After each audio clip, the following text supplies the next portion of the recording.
Rudolph the reindeer was a really nice old stick. All of the other reindeers used to like to lick his hoof. Good evening and welcome to another exciting show. Made a bit of a balls at the beginning, didn't I? But anyway, let's start off with a bit of smut and we go downhill from now on. Now, the guests tonight, there's going to be a mystery guest coming on a little bit later. He can't make it straight away, and there may be a few more people coming on as well. So I'm going to be solo for the first few moments of the show. Now, let's have a quick look in chat and see who's joining us tonight. The first one in chat is Aunt Sally at 7:53. And welcome, Aunt Sally. And you get the brownie points, and also you get the option of the two-finger salute to any politician of your choice. And Aunt Sally has chosen a big fat raspberry and two-finger salute to Angela Rayner, please, with bells on. Certainly. There we are, Angela Rayner, and from the American one as well. And I must add, we are also broadcasting on Soapbox Radio and also Radio Windmiller as well. So we're on 3 different stations as well. And we got Chris the gardener. Evening, Chris, Nathan, and all in chat. Merry Christmas to all. And Chris, if you want to come on the show, you can. I'll put a link in your Telegram channel. So if you want to come on, because it's only Nathan and I tonight. So he's coming on a little bit later. Unfortunately, Paul English is Tom and Dick. He's very, very, well, I won't say very ill, but he's got a nasty cold. He sent me a text message. It sounded like an obscene phone call. But all being well, he'll be back on this Thursday. So I'll be a guest on his show on this Thursday. So let's all wish him better, shall we? So let's have a look here. Where are we? I've lost where we are. So let's have some nice. Now, there's 2 people we want to wish better. We've got. Here we go. We've got Paul English. He's got a sore throat, a cold, and also a gentleman called Ian, who's my neighbour's son, who's not very well at the moment. So let's send some healing thoughts to them, shall we? And also remember, there's Chris the gardener's wife as well. So let's send some nice healing thoughts to her as well. So Jess, get better soon. Come on, get better. Here we go. So there we go. So let's hope we've healed some people there as well.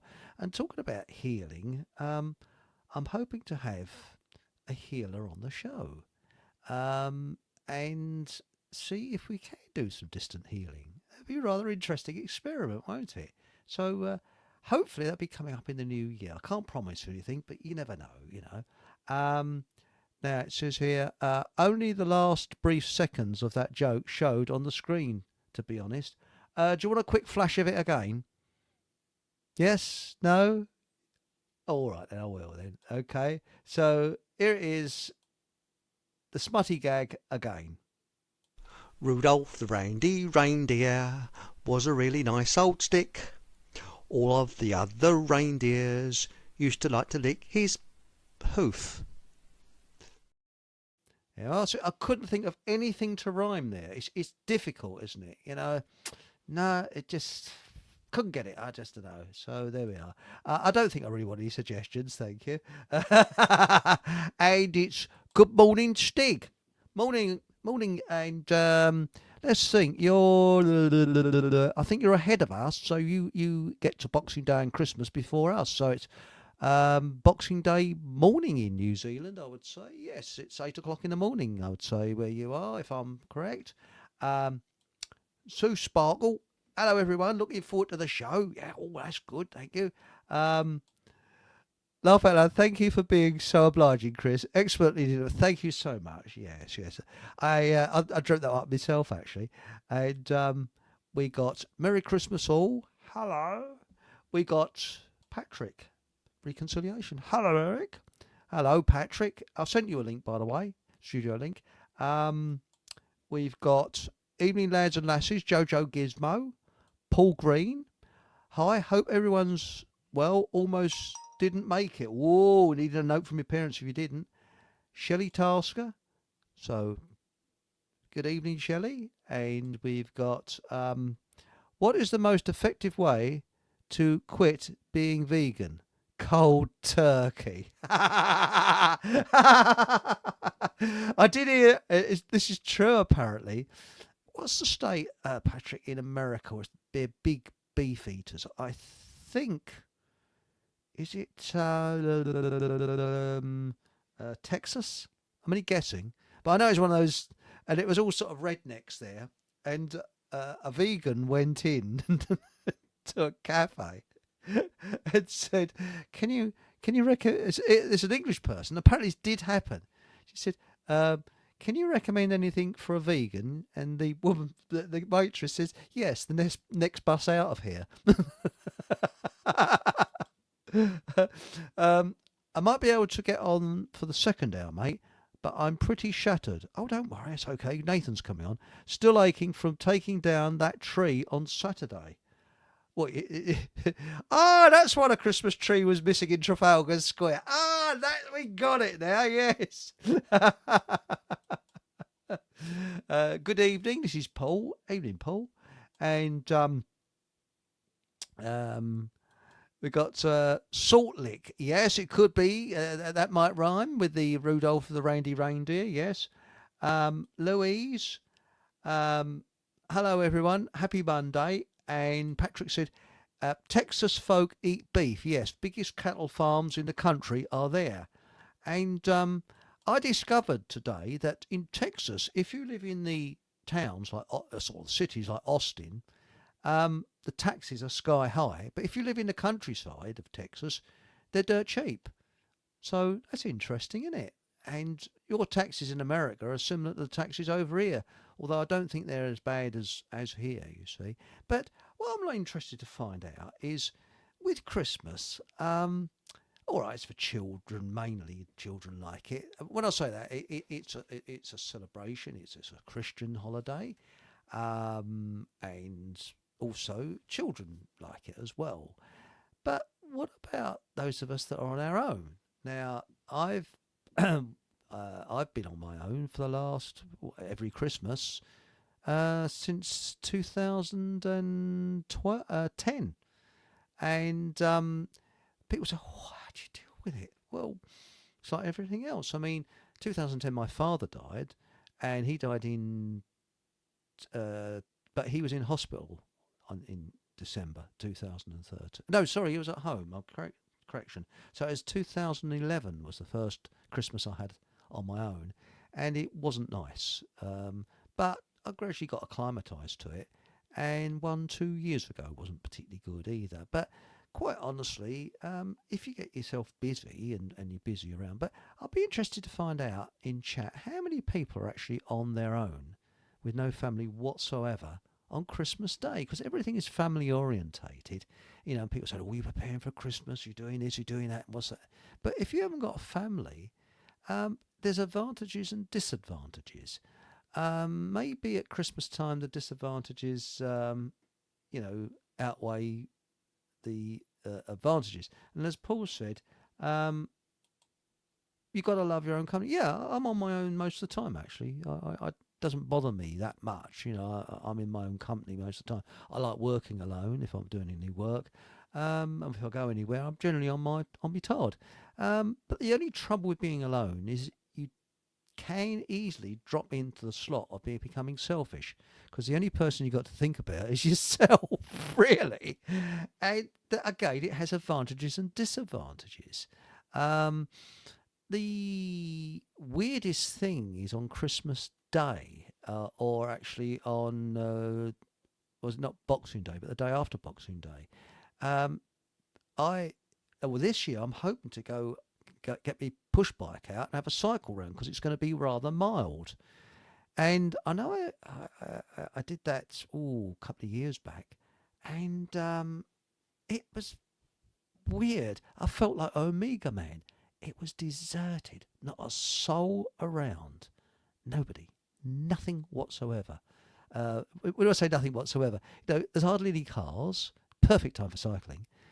Nobody walking around the street. I mean, it's reasonably rural where I live, semi-rural, so you don't get that many people walking around.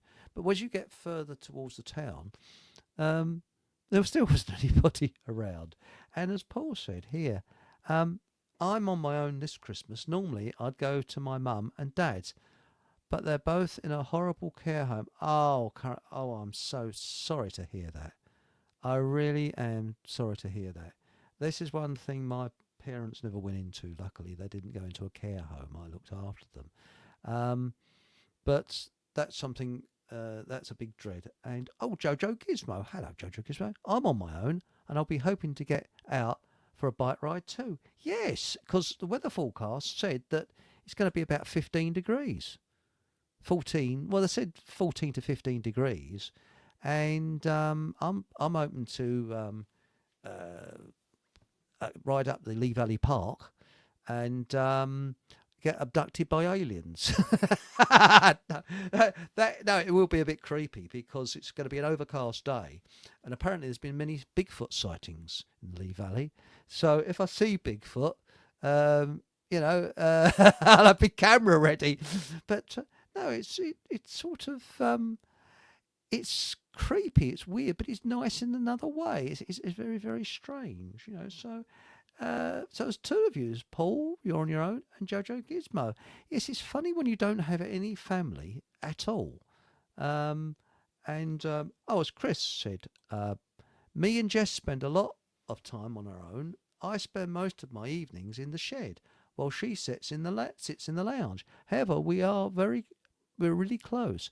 I think it makes a successful relationship. Yes, I agree.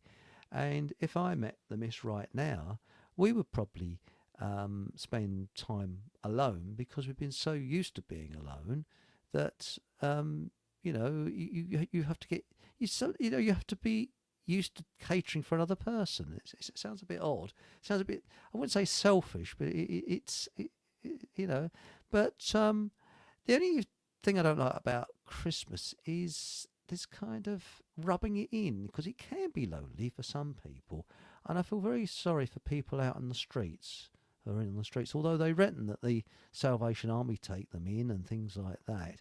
But it all seems a bit sort of sad. And I know there's a famous actor, Martin Sheen.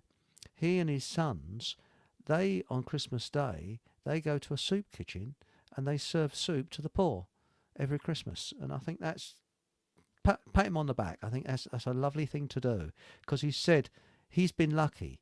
He's got work done on well in the film industry, but he helps people who are down on their luck and things like that. And talking about luck and changing things, I was watching something on Telegram that a so-called expert, and I'm very careful when I say the word expert, has said, if you want to change your life, now I've looked at all this positive thought and all that crap, don't mind me saying, and you've got to train your mind to do it, and that is the thing. It's like learning another language as far as I'm concerned, but you do what you find easiest for yourself, and that's the thing.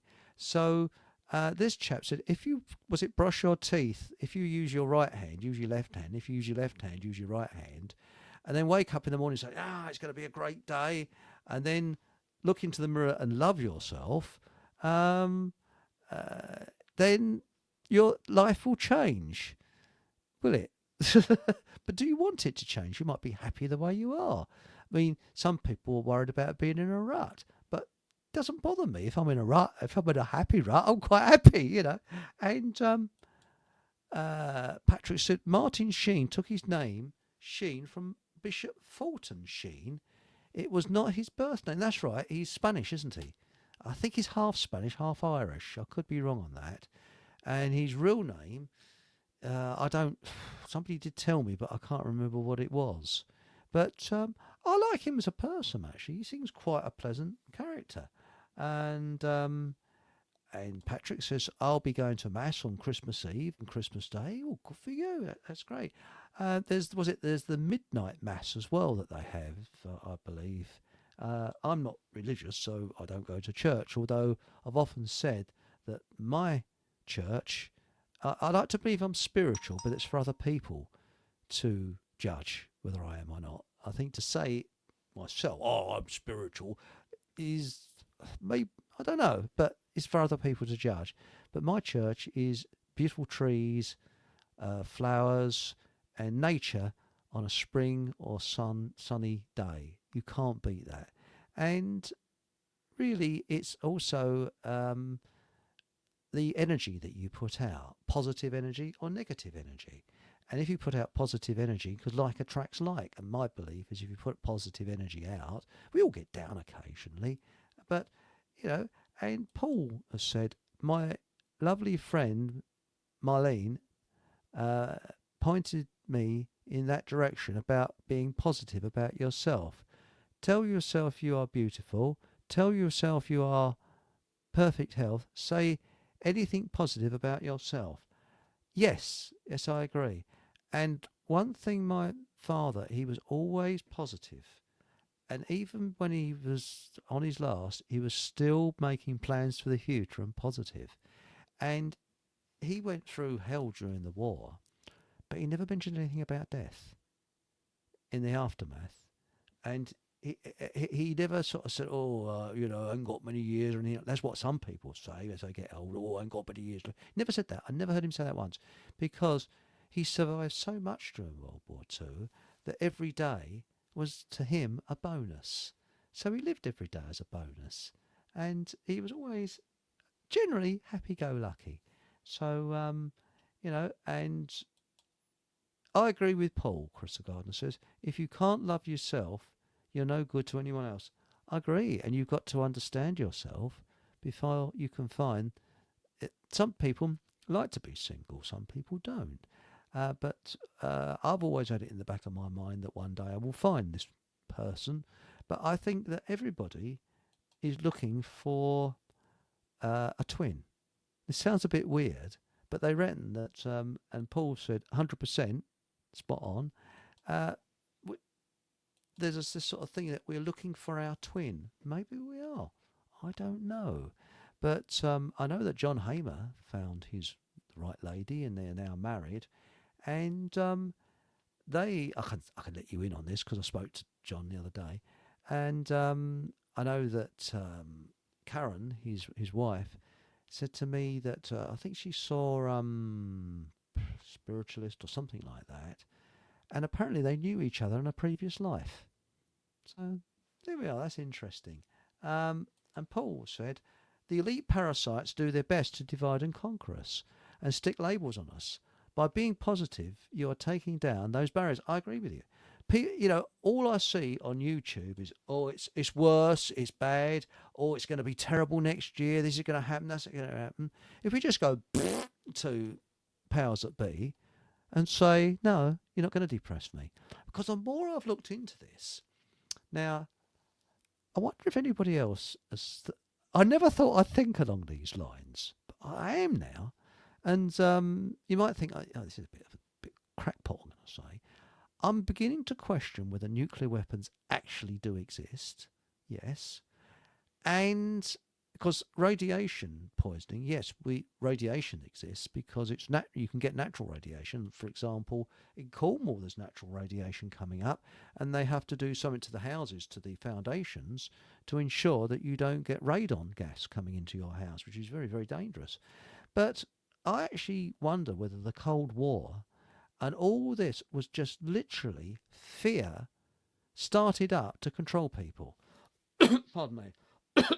Pardon me. Because I remember when I was a young nipper hearing about the Cold War. Oh, we're all going to be griddled alive. The dead, was it the survivors will envy the dead? All this awful, vile stuff.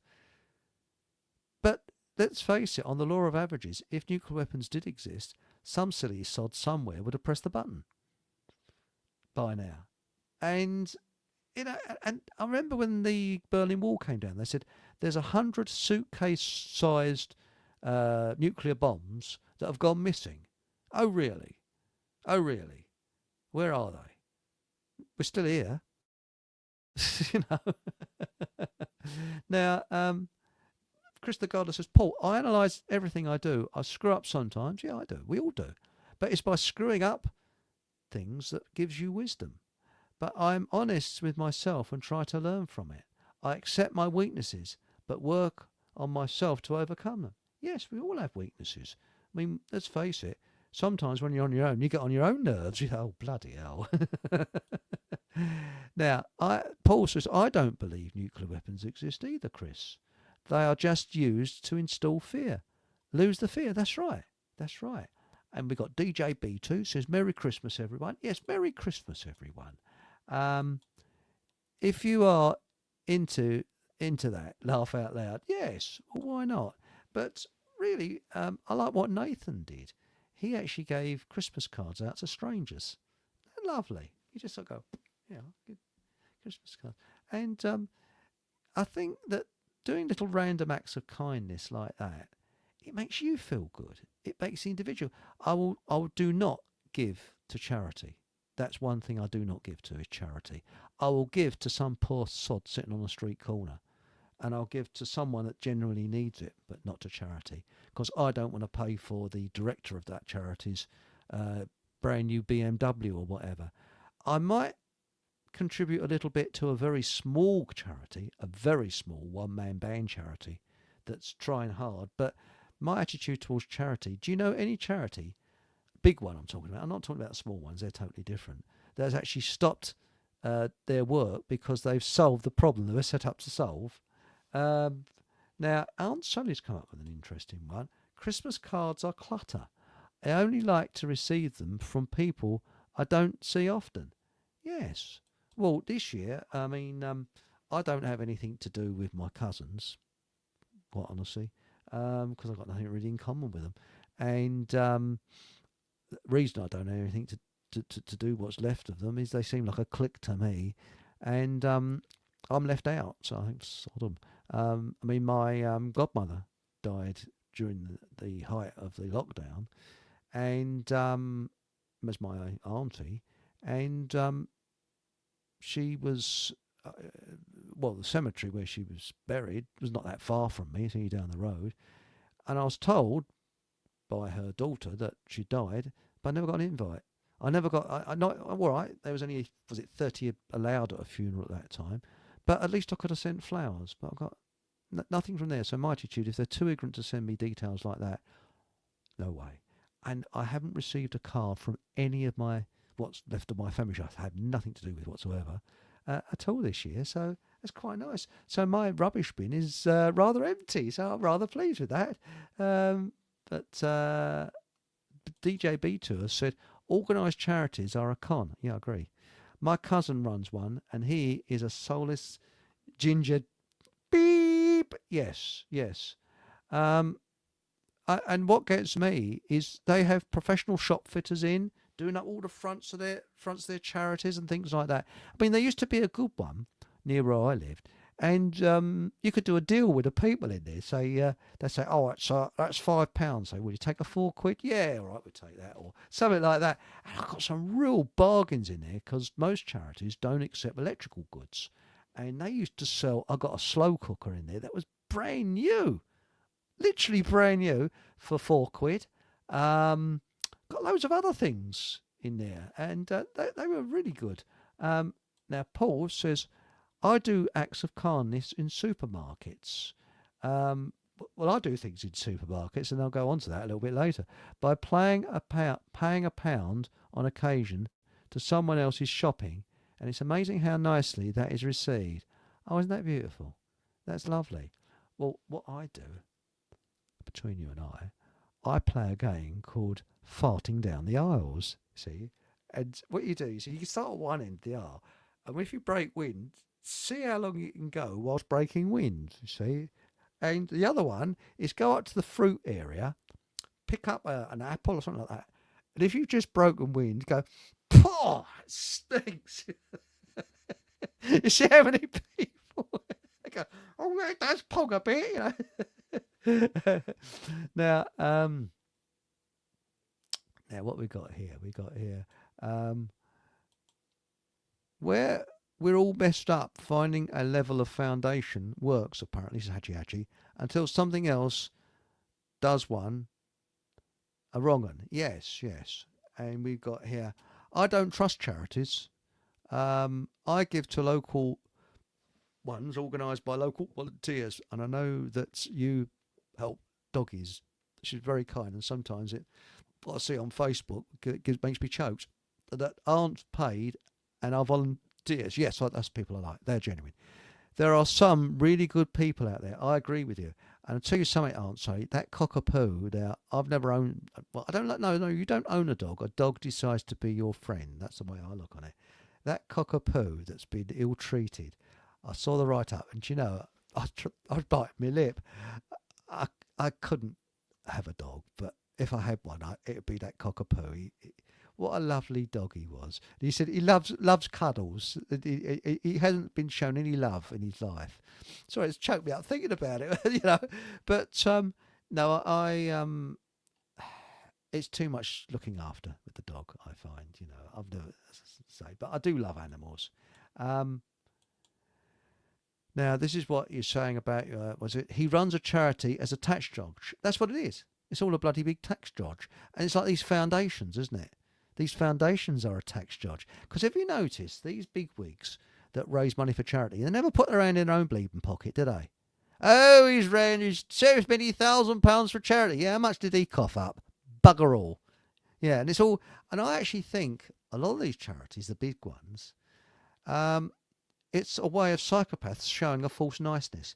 They say, "Oh, he's an absolute bastard," but he gives, he does a lot for charity. And there's a lot of absolute bastards I've seen on television. I won't mention any names because they can pay for very good, expensive lawyers, and I can't. But there was one on a particular program when I had a television where people showed their ideas off to people. And all it was charity, charity, charity. Oh yeah. Now, same happened to me regarding a funeral. My late dad's sister, that's your auntie, found out from my sister, who I don't talk to, never had an invite. Yeah. I really took it badly because at least I could have sent some flowers.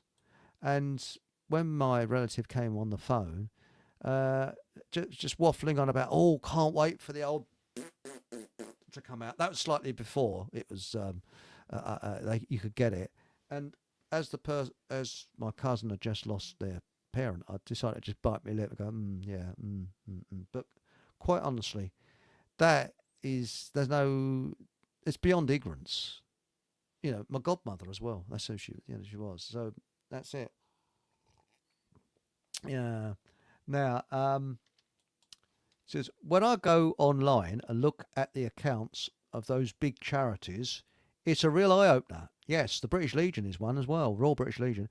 CEOs on hundreds of thousands of years. Bloody piss take, yes. And the RNLI, they're now a taxi, aren't they? Because they're bringing the legal immigrants in, they're ferrying them in. And someone actually, I don't know if it's a photo that's touched up, but somebody shows you an RNLI lifeboat crossed out. It says immigrant taxi on the side. But there was a bloke standing outside a supermarket, just in the foyer of a supermarket, collecting for the RNLI, and I only saw about one person put any money in his box. People are just walking past and sod that, Now,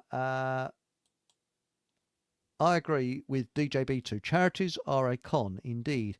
A certain charity says that they will beat a word I'm not allowed to read, not allowed to say on YouTube, but shall we say it is a birth sign.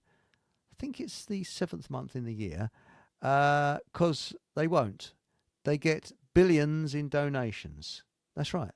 It's a bloody great con, and it irritates. And what I don't like, I find it intimidating.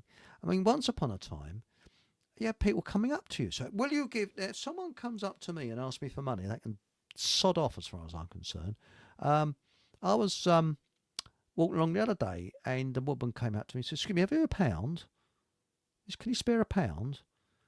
And I thought, well, even if I was starving, I just couldn't do that. And it's the brashness of it. And she was quite well dressed as well. And I thought, oh yeah. And but again, if someone's sitting in the corner and they generally do look, I mean, the one I saw the other day who I gave some money to looked like an ex-serviceman, ex-soldier, and all he had was his wheelbarrow, all his goods on him, and I could tell he was genuine. And it's but Bath Screen 5 says, Eric, you're a funny dude. Am I really? Yes. That's what the midwife said when I was born. Now, answer says, I like to fart in public and give accusing stares of disgust to unsuspecting individuals. Yes, I used to do that on the train when I used to travel to work by train, packed rush hour, and I'd break wind and go,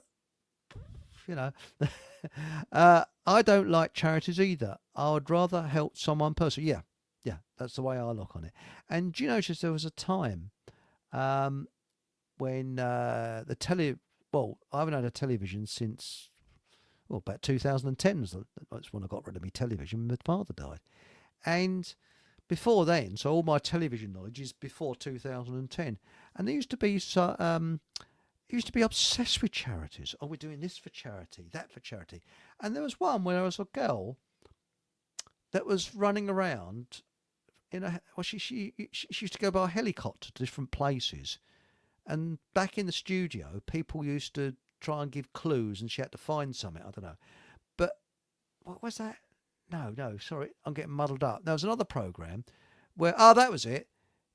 She was trying to help, I don't know, some, hostel or something. I've just made that up. And she'd go round the businesses begging. Saying, can you do this? Can you do that? And she walked into one place, I'll never forget it. And it was joiners, small joiners. And it was obviously a family-run business. And she said, all right, we're just, went in with the camera crew, and they said, right, we're now collecting for, she said, we're doing some work for the, whatever it is, hostel, and we need some ply. I'm sure you've got some ply to spare, haven't you? He said, no, we're a business. I've never forgotten that. And she went, oh. And he said, have you got any? She said, well, haven't you got any timber or tool to spare? He said, no. He said, we're on a very thin profit margin. We're a small family-run business. Go to a big one. And she did. She went into some big high street shop, and, he had the... I'm sure it was all set up beforehand, But now... This is interesting. Paul said, a foundation doesn't pay tax. Neither do any trusts. That's right. And that's how the rich get richer and the poor get poorer, because the rich don't pay tax, and they pay very expensive accountants to tell the Inland Revenue's very expensive accountants that you choose to pay tax. It's voluntary. But they don't make that rather clear. But you've got to do it in a kind of legalese way. So that's why they pay their very clever accountants to tell the Inland Revenue very clever accountants what they already know. So that's it. But and I think it's the same in America. It's voluntary. And but let's face it, if we didn't have usury, we wouldn't need to pay tax. So there we go. Well, I think we probably would, but it would be pennies, Like children in need, it just gets on my nerves. Oh, bloody hell, don't start me off with that. I actually went into a supermarket, which will remain nameless, a couple of years ago. And there's all these people dressed up as teddy bears and fancy dress and all that. And between you and I'm a very shy person. I like to just blend in with the crowd, And as you walked into this supermarket, you felt like you was walking on stage at the London Palladium. Oh, hello, sir. I'm sure you're going to give a lot of money today. And I did the pedestrian equivalent of a handbrake turn. So, and I just did a swivel. I think my skid marks of my shoes are still on the terracotta of that floor of that supermarket because I just did a complete U-turn and walked straight out. But but this is the thing. Now, I've noticed that children in need now, I remember, 20 years ago, it was everywhere. When you went out shopping or anywhere where there's a lot of people, you had loads and loads of children in need stuff. This year, and for the last 5 years or so, nothing. And I'm wondering whether it's all made up because they reckon that the children don't get the money. And I'm wondering whether the government are giving that money. Or but it's not going to the right people. I know that. And do you remember that Ethiopia thing? What was it? With what was it? Bob Geldof and all that, Geldof or whatever his name is. Feed the World. Well, apparently in Nigeria they have a big laugh about it because it was Africa that clubbed together and fed Ethiopia, and the money that was raised over here, allegedly, I believe, and I'm not accusing anybody, he probably doesn't know anything about it, but a lot of it disappeared, shall we say. And it can disappear along the long chain of events. So I'm not blaming the people that ran it. Their heart was probably in a good place, but I'm saying somewhere along the line of command, lots of money went missing. So there we go. And the ginger twat was DJB2 was the only one that did not show up for his uncle's funeral. Oh dear. Oh, sorry to hear that. His brother showed up, yes. And Krista Garner says, you could and should have a dog, Eric, in my opinion. You'd be a good owner and I'd enrich you and it'll enrich your life. Yes. Yes, I couldn't eat a whole one, Chris, but, no, I'm sorry. I am joking. Actually, I cracked that joke on Telegram about, remember the old Chinese saying, a dog is not just for Christmas. With care, something can be left over for sandwiches in the new year. And somebody took it seriously. That's a sick joke. It's a joke. It's not meant to be serious, Now we've got all the charity head honchos are paid around £160,000 a year. Yes.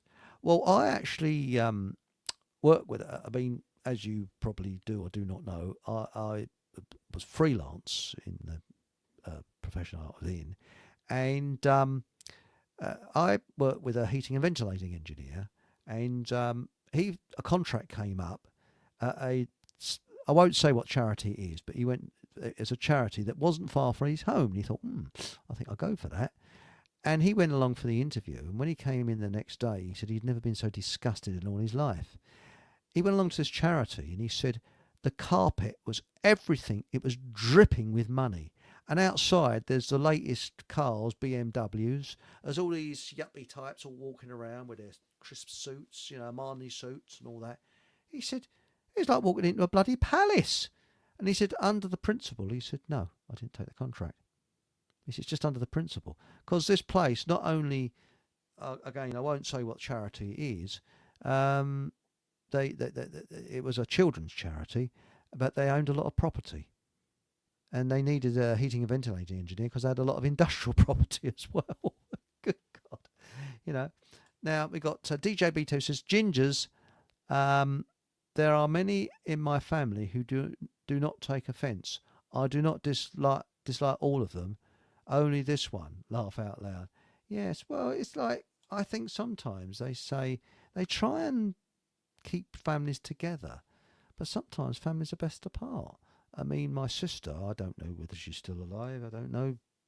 Last time I saw her was my father's funeral. That was 15 odd years ago.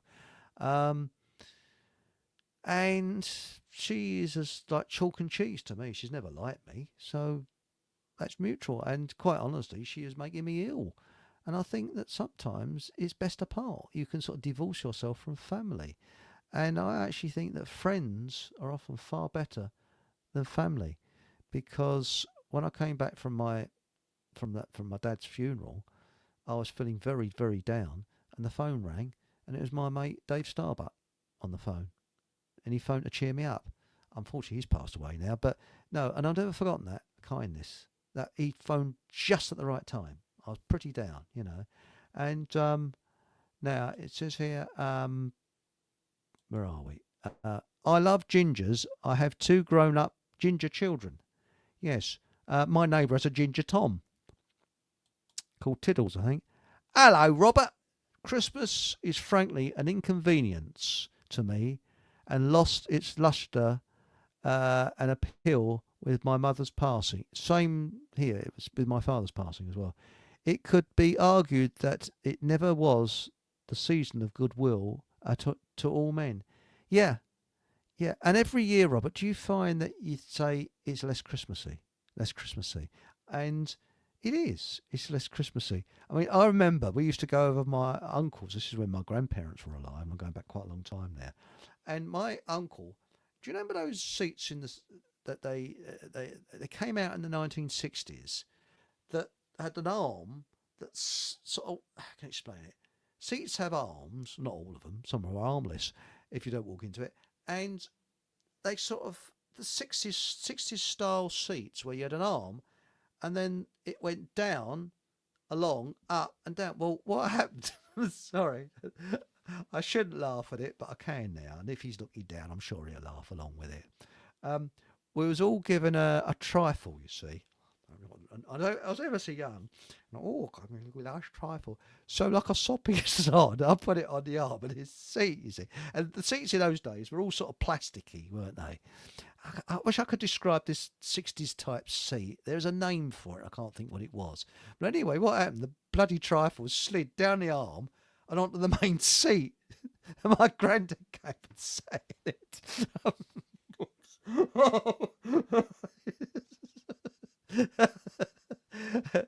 But luckily, people saw it slide and they went, oh, and he just sort of stopped himself in time. So I didn't get any, I didn't get any punishment for that. DJ B2 says, I even have ginger in my beard. Yes, so have I. But now we got here. Never trust bus seats to filter farts. This is Paul. As I found out one day, many years ago, where I let a subtle one go and it stung the bus out. Still better than vaping. Yes.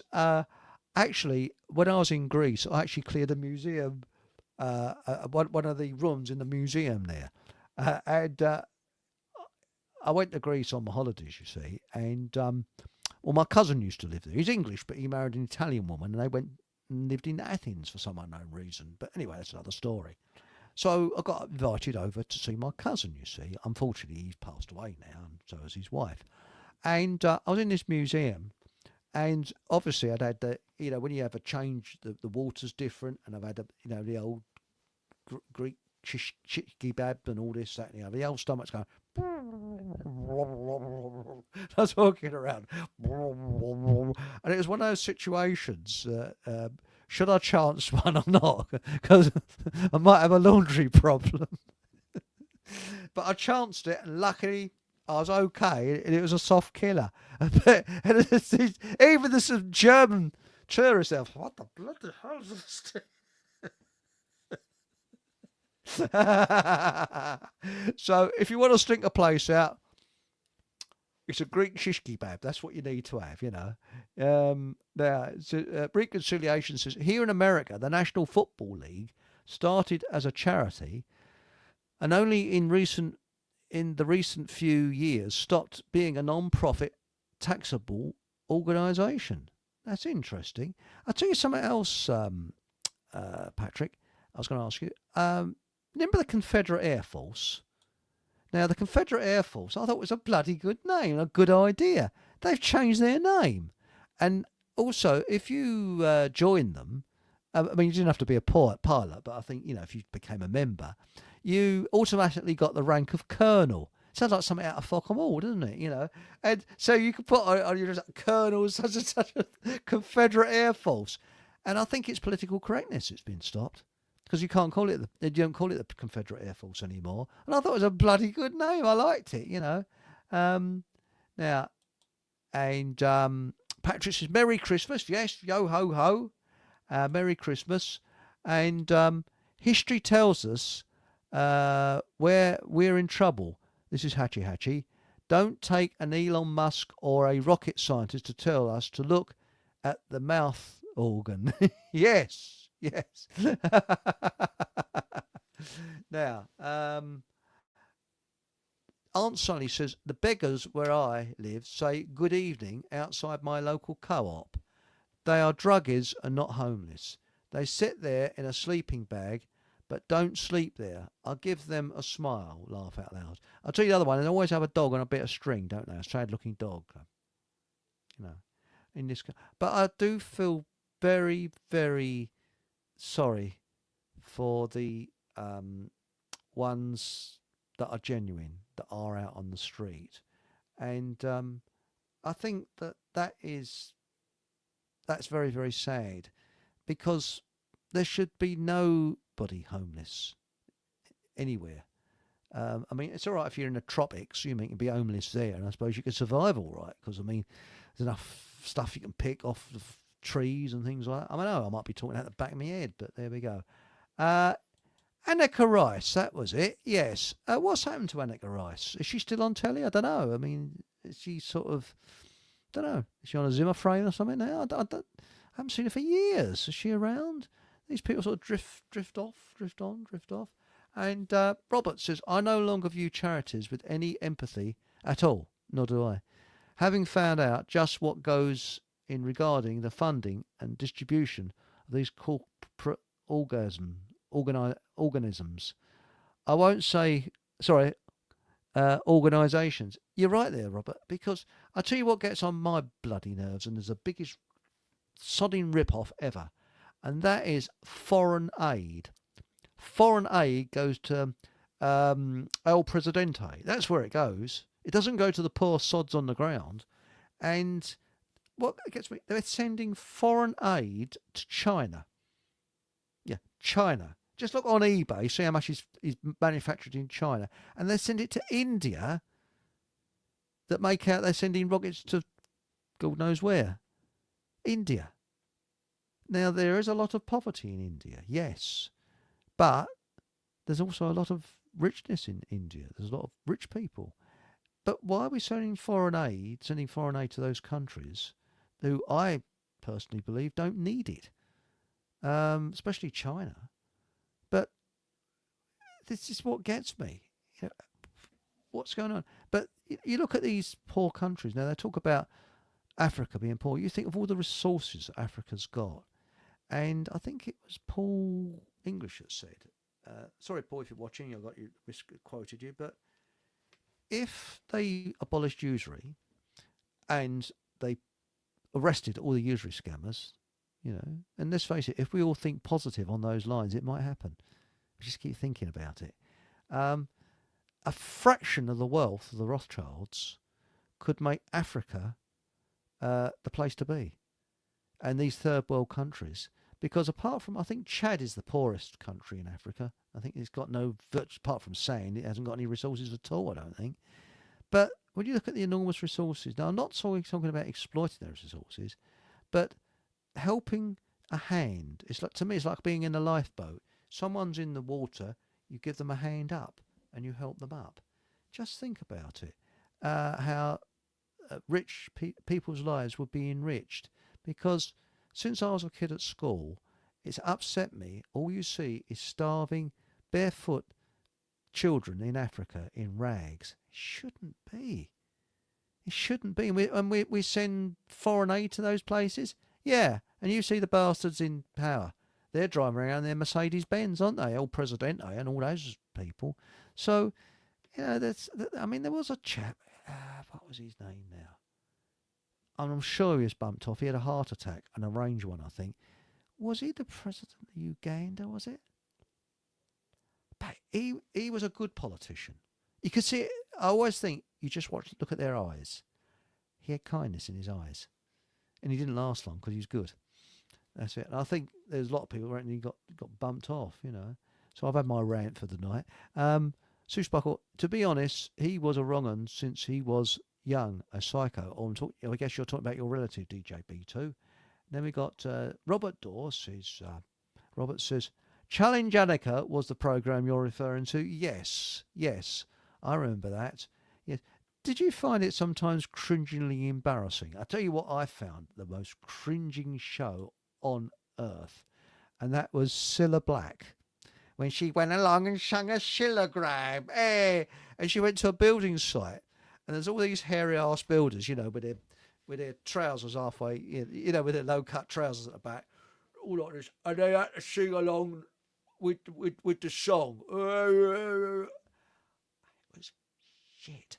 But the one that really got up my ooter was Jim Will Fix It, because I always see in those days they had video recorders, you see, and I used a video program that came on after Jim Will Fix It, you see, and the bastard program was always running late.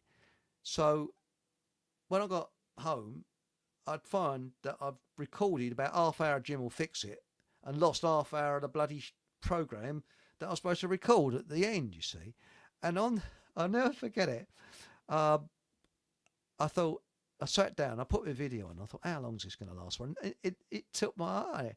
And Jimmy Savile, there was a woman in some little village somewhere, I don't know where it was, but it's a nice little rural village, who was the local traffic warder, and she'd retired.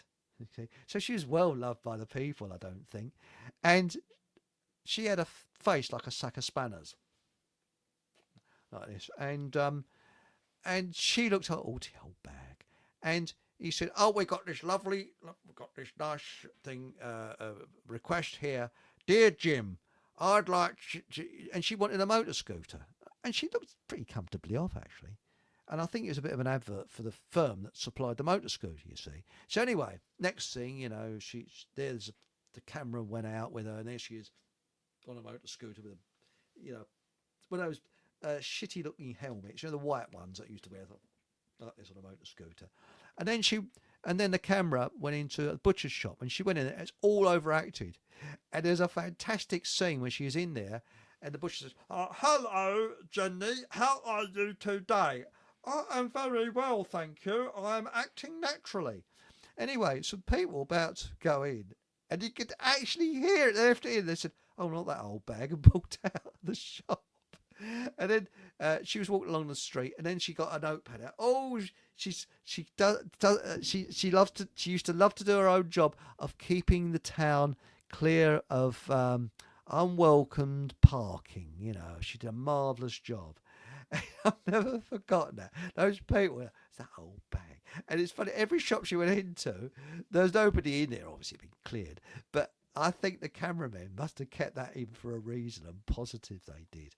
But anyway, DJ B2 said, Paul is correct about trusts and foundations. Yes, that's right. And Robert says, with 38 watching and only 8 likes, we should all take a close look at ourselves. Oh, that's very kind. Bless you. Thank you very much. That's much appreciated. Thank you. Bravo. Well said, Sue Sparkle. Here we go. Sue Sparkle said, Red Nose Day is another annoying event. Yes, and it was embarrassing when it came on television, wasn't it? People trying to be all happy and smiling and being funny. And what was it? They seem to have this obsession of men dressing like women on the BBC. Have you noticed that? And looking disgusting at it. You know, like newsreaders, a male newsreader with a mini skirt on. There is something very pervy about the BBC. There really is. Now,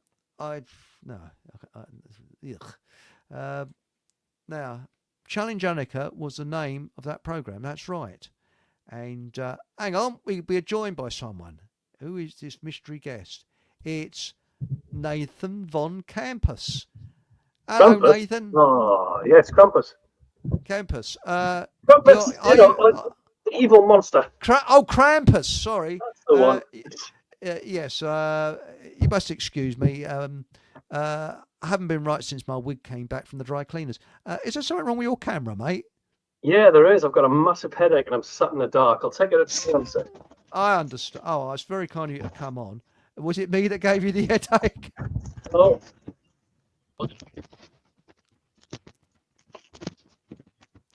Here we go. Here we go. No, ho, ho, ho. I had the unfortunate task of going into Middlesbrough town centre today. And every time I go in the town centre, it's horrible. I know. It's horrible. Oh, you poor sod. Was it heaving at the supermarkets? Yeah. Yeah. Yeah. I just wanted to get out. I went in there because I'm a tight-fisted git and wanted the vegetables for 15 pence a bag. And when you're tight-fisted... So, yeah, were they 15 pence a bag where you are? No, 10 pence. Bloody hell, I'm going to have a sleepless night now. Oh, no, 5p more. Oh, yep. What am I to do? Oh, that's ruined my Christmas. Shocking. But was it a place where every little helps? No, it was Morrison's. Morrison's. Are we allowed to say that on here? Because that's like... Oh, no, not allowed to say Morrison's. No, it's not advertising. Bollocks, or Astor. Not allowed to say Astor, Tesco, or anything like that. No. Great, so definitely not Sainsbury's and Marks and Spencer's then. No, that's definitely off the cards. We can't say anything like that, no. Right, but what I was going to say, I was in there and it was quite nice of people that like it. They had some girls singing in the foyer. It was all arranged by the supermarket. So they were right inside and they're singing, Jingle bells, Batman smells, Robin sent away. Sorry, wrong word. And the words like that, And by the way. Hello. Do you know, as a Christmas thing, do you know the beginning of this well-known poem, Cock Robin? Do you know the beginning of it? No, you're going to have to educate me on that one. Gee, what's this up my arse, Batman? Oh, well, there goes the YouTube world. Ding, ding. Well, and also, at this time of the year, everybody's talking about Rudolph the red-nosed reindeer, but nobody says anything about Randolph the brown-nosed reindeer. Oh, now good. Yes. I thought I'd missed it. Yeah, because he is actually behind Rudolph and has problems stopping. Sorry. You have to use your imagination for that one. Hang on a sec, because there's a comment there saying, can you adjust your volumes? I would if I knew how. Well, hang on, I might be able to do it for you. Let's have a look in. We're streaming fine on Soapbox and Windmiller, so we're all right there. Let's have a look. Let me do a little bit of jiggery pokery. Let's see if I can do something. Yeah.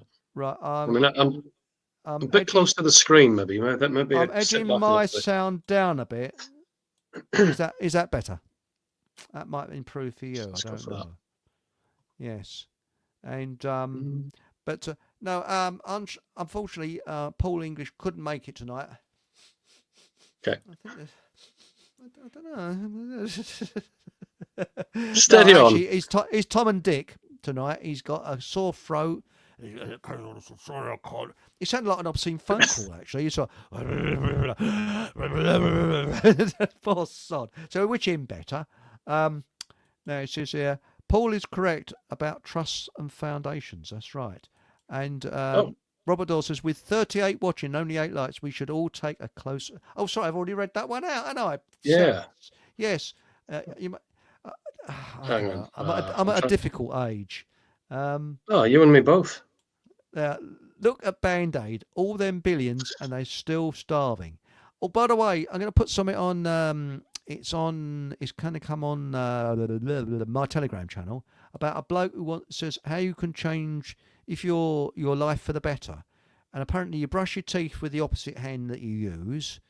You wake up going, "Hey, it's going to be a nice day," and you look in the mirror and love yourself. That could be a bit embarrassing, couldn't it? A lot. Yeah. Right. And now, it says here, This would explain why I received a very funny look when I attempted to speak to a trust lawyer recently. Yes. Well, Hmm. no, sorry. I think you're talking about something else, not about loving yourself. Yes. Sorry, Robert. Sue Sparkle says, wasn't there a program with Nick Knowles where they did places up and asked people to donate time and materials? Yes. And on that program, they did this street. They had to do it in record time.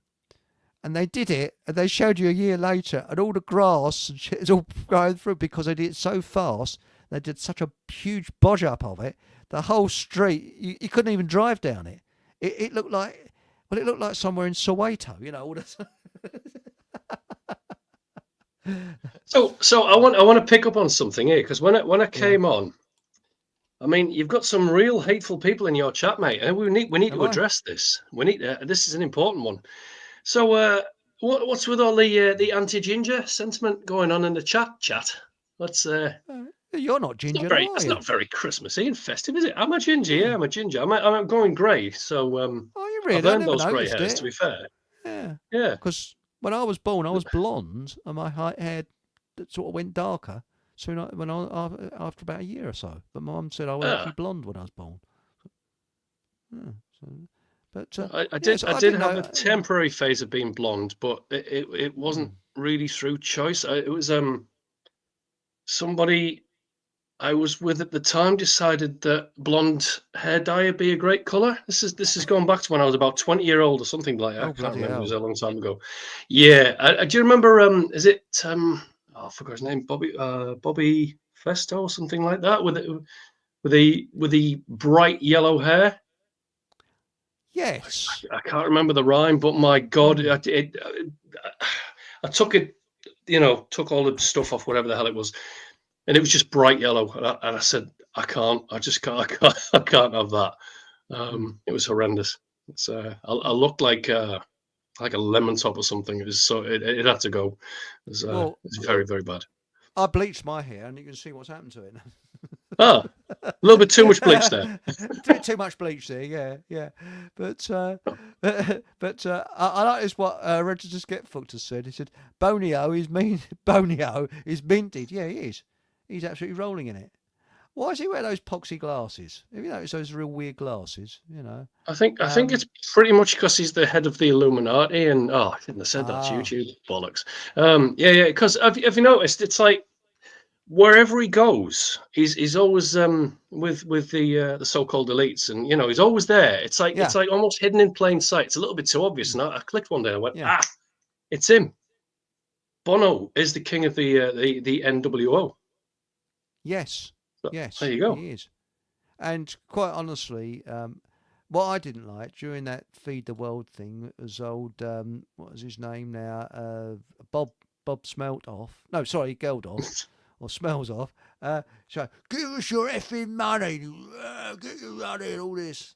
And I just found it, there's something about charity. I mean, I don't know, you was probably brought up sooner to me, is that you don't beg. I don't like this begging. There's something about it. I mean, if someone's standing in the corner, I will go over to them and voluntarily give them some money. If someone comes up to me and asks me for money, I'm off as far as I'm concerned. It ends enough, right?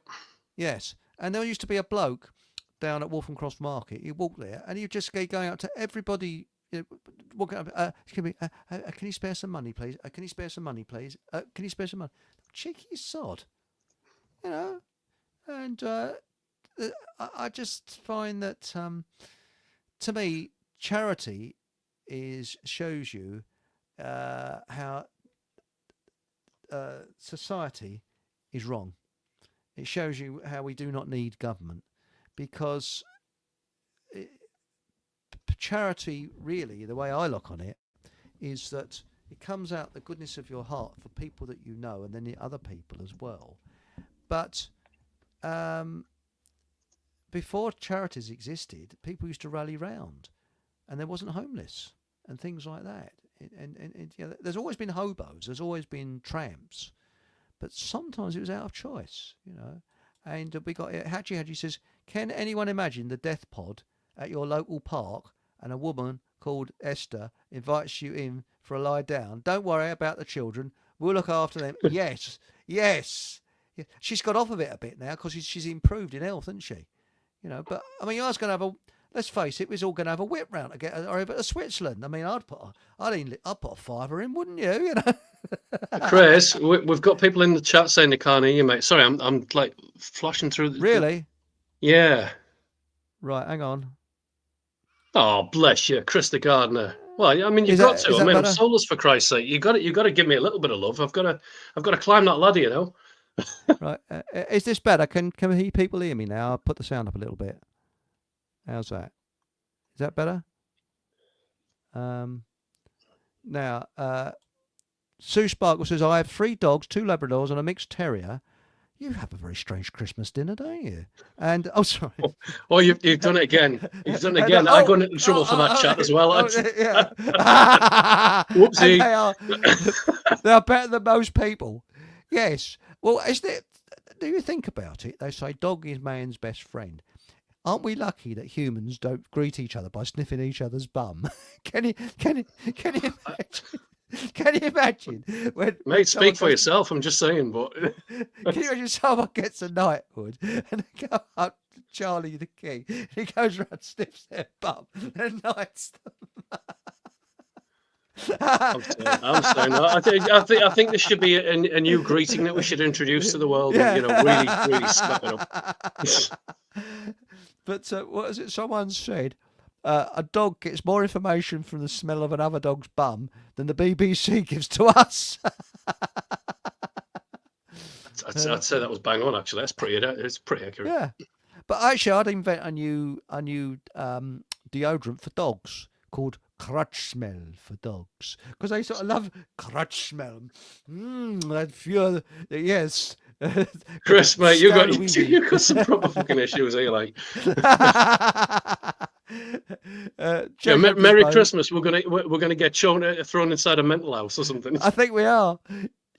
Robert says, years ago I attended a first aid course alongside the CEO of a major charity who was clearly trying to gain kudos. Yes.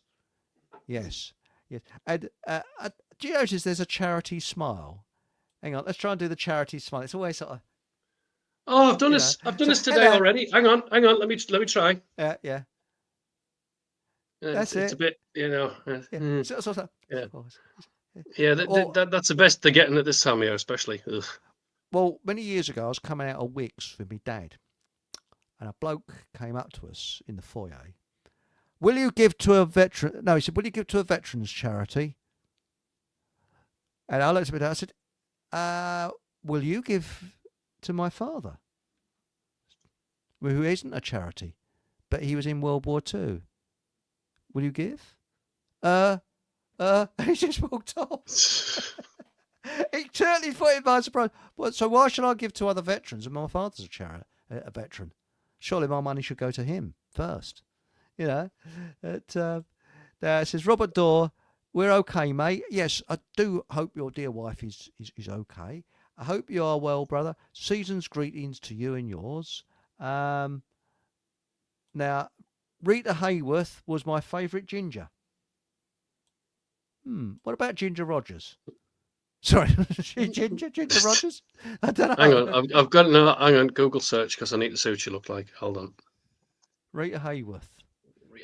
Yeah. By the way, I apologise. I'm not on top form at the minute because my head's just absolutely banging. So, well, it's good of you to come on with a headache. I know. I saw you there, and you're a little lonesome, mate. And I thought, I can't leave him to it. So let's have a look. Oh, she's nice. Yes. Nice. Well, yeah. It's very mixed. I'll tell you who was nice in the 70s and 80s. Julie Edge. And she died, but she's nice. She was Norwegian. Nice Norwegian lady, you know. And we got Sue Sparkle says, my sister is the same. She's a psycho. Oh, a relative of mine is a psycho who married into me. Two, I have nothing to do with her. Yes, I think my sister is there's a sociopath. Psychopath and sociopath, and I think my sister learned to be a sociopath from her husband. But unbelievable. I started to write a book about it. I stopped because I realised people wouldn't believe it. So now, who's this geezer? Says, okay, what's all this with the hate towards ginger dudes? Now, now we got here. DJ B2 says, I prefer Karen Gillan. Who's she? Laugh out loud. Karen Gillan. Never heard of her. No, Now we got nothing for that one. no. This is a good one, Robert. One can choose one's friends, but family, an obligation of sorts, are an obligation of sorts. Yes. What was it? There's an old saying, isn't there? Was it friends are God's something for relatives. God, I can't remember the true saying, but I'll tell you something. I mentioned this yesterday, and I watched a bit more of it today.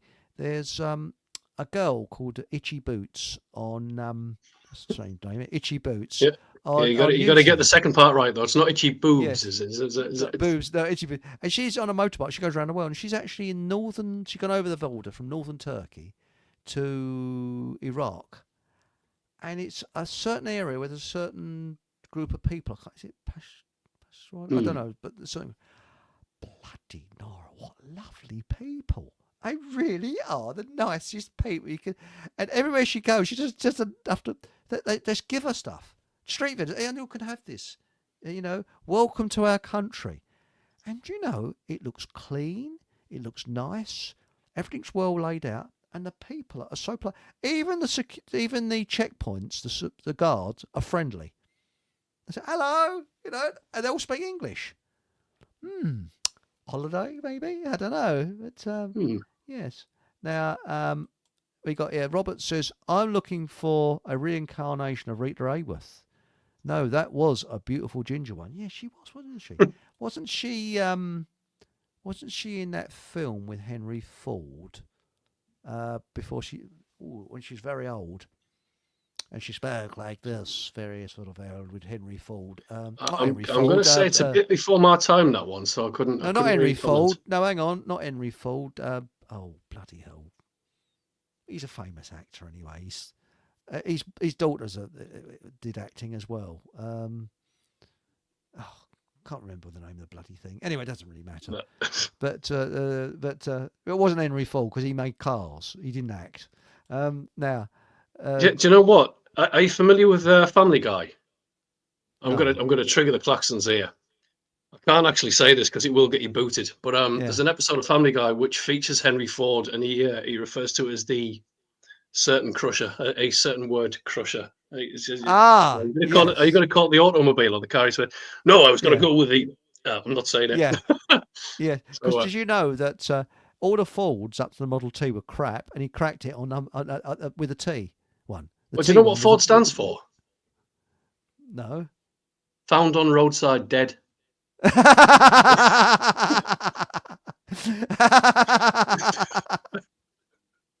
I mean, how apt is that? Come on, so now we know the secret's out. Found on roadside dead. There you go. And this is one for Survival Steve. You know, in the army they have a NAFI, don't they? NAFI. You heard that one? A NAFI is where you get all get food from, and it's the cafeteria. And NAFI, they called it the NAFI, and now you could get NAFI tea. I think you still can actually in some supermarkets, as long as they haven't got bromide in it. I think you'd be all right. But no, it stands for Navy, Army, something catering or something. But the Army called it no ambition and F all interest. Now, that works. Patrick says, I like gingerbread, especially around Christmas. We don't see that much of that in this country, do we, gingerbread? No. Marks and Spencer's do like literal gingerbread houses made out of gingerbread. So yeah, we don't that. We have Christmas. Right. I mean, personally, I think that's hate speech, and you gotta kind of. Yeah. This is something, Patrick. Do you have Christmas pudding in America? So that's an interesting one. I don't know if Americans have Christmas pudding. Sorry, I didn't mean to talk over you just then, but I did because I'm rude. Reconciliation, having been formed by a former organisation which I won't mention, and the NFL shenanigans doesn't come as a surprise. Yes, yes. So there we go. I've missed that one with the NFL. I don't know what's going on with No, that one. no. So, Now, DJ Brito said, I find drinking the local beer tends to make holiday tummy less of a problem. Yes, yes. But that's my claim to fame, clearing. And the other one was on a plane coming back from Greece. And my stomach, I'd had a beautiful onion soup before I left, you see. And onions has an effect on my gut, obviously. And as the pressure they pressurise the cabin, something must have happened to my stomach. That's it. do we need to go into that one now? Well, let's put it this way: if it was an Olympic event, I'd have actually gotten gold. It lasted for about 30 minutes. It was loud, and I had no control of it. And the people behind me were undoing their seatbelts, putting air blowers on.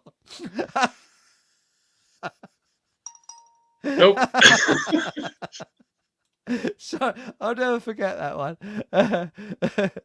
And was it Robert is correct on that one? Here we go. Now, Robert Dawes, spot on. Foreign aid equals money laundering. Yeah. Do you know what? I've had a conversation with somebody collecting money recently for charities, and she just stood there in a supermarket trying to press gang. I said, "Well, look, I apologise, but not going to happen." She said, "Why is that?" I said, "Because it never sees the people that you say it's going to. It usually just goes on paying interest on a loan somewhere." And then, oddly enough, a couple of days after that, I had someone come to the door, and I've got signs all over the door saying, no trespass and things like that. And you could see her just on the camera, just looking at it. She was reading it anyway. So I opened the door, thought, all right, let's go for it. And she was dead nice. So I thought, I can't really have a go at this one, but. She said, "Oh, it's for help the children." I said the same thing. I said, "Look, it goes towards paying interest off loans and stuff like that." But ultimately, this one was for children in Africa, and I'm thinking, where have we heard this one before? And she said, "Oh no, ours really does go to the children in Africa." I'm thinking, well, at the minute, the UK needs it more. What about the children in the UK? So yeah, I agree with you. I mean, scam. my feeling is that yes, I have feelings for these poor little sods in Africa. But as I said earlier, if we had a monetary system where we had a people's bank like Gaddafi set up, there would not be poverty in Africa because the wealth would go back into the country instead of being siphoned out and to the people. Yeah. And you look at Libya before Gaddafi was bumped off. Their standard of living was very high. I mean, it had the highest numeracy rate in not numeracy. What was it? Highest educated, I think, in Africa. The universities. It was absolutely incredible, and I can't see why this can't happen in other. I mean, we say Africa, but there's other third world countries as well, and I just there's poverty in Africa because it's by design, not by some. Well, people have always pillaged it, haven't they? I mean, they've gone in there and took as much as they can from it. I mean, apparently Africa's got, an abundance of resources, like natural resources, from top to bottom, left to right. It's kind of supposed to be one of the richest continents on Earth, and so other countries keep plundering it for it. Yeah. Well, look at lithium. The poor little sods that are down the lithium mines, so that we can drive around in battery vehicles. Explosive cars. That's right, explosive ones. And right, so actually, you know what? You've just mentioned something there. Do you remember? I think it was about 5-6 years ago. There was fires in Tasmania. Yeah, I remember that. And I think that there was a place called Kangaroo Island, and basically they said that all of these wildfires, that completely started sporadically, nothing whatsoever to do with weather modification or anything like that. Total and utter, not related at all. Yeah, right.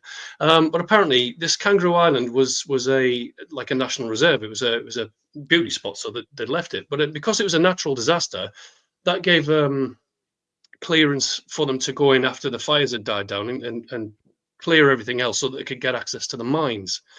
And apparently, the mines that they wanted the access to was lithium mines. So there you Well, go. well, So well. yeah, Slap my thigh. just a bit. But this bloody lithium, I mean, it's driving out the wall. I mean, you think about it, for years, the Express Dairy used to run milk floats using lead acid batteries. And they used to go, their milk rounds are, I mean, some of the hilliest places in Great Britain, Devon and Cornwall, these milk floats used to go up the hills. All right, they're slow and probably an old deer on a Zimmer frame could have beaten it. But, you know, but at least they did the milk The rounds. international Zimmer phrase frames. Yeah. Zimmer phrase. Oh my god. And you know, this is strange.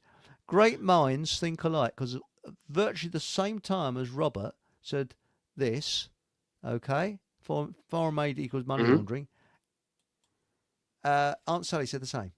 Yeah. Yeah. That's right. Yeah. It gets me. And I mean, for example, look at Zimbabwe. Now, Zimbabwe was the food bowl of Africa. It was incredible. Then Mugabe comes along, who's a communist, and he's put there by the British. Huh? Imagine, right? Yeah. Late father DJB2 saw with his own eyeballs how foreign aid is treated in certain African and Caribbean countries. Yeah. Yeah. And DJB2 said, the food rots on the docks. Yes. Yes. I can well believe it. I can well believe it. It's a bit like we're led to believe that the Atlantic convoys during World War II were feeding this country. Nope. Some food came across, but a lot of it was from America. It was arms and ammunition coming across. The food actually came from the Commonwealth, which was New Zealand, Australia, parts of Africa, India. That's what fed us. And we got Patrick. Hello, Patrick. Hello, Good Patrick. evening. Greetings. There you go. He's come to help us out with the Christmas spirit, because I'm failing miserably with my head banging. Hey, Merry Christmas. And Merry Hello, Christmas. mate. Merry Christmas. And I believe someone's had a shoot up or something in Wisconsin. I mean, what's happened? I heard something today on the radio. Not radio, on the internet. Yeah, that was down in Milwaukee. There was some sort of another one of these, what do you call these people? Mentally disturbed, mentally deranged. Yes. You know, the type that think they can change their sex. And, I know what you mean, yes. Yeah, they apparently went into some school and started shooting people.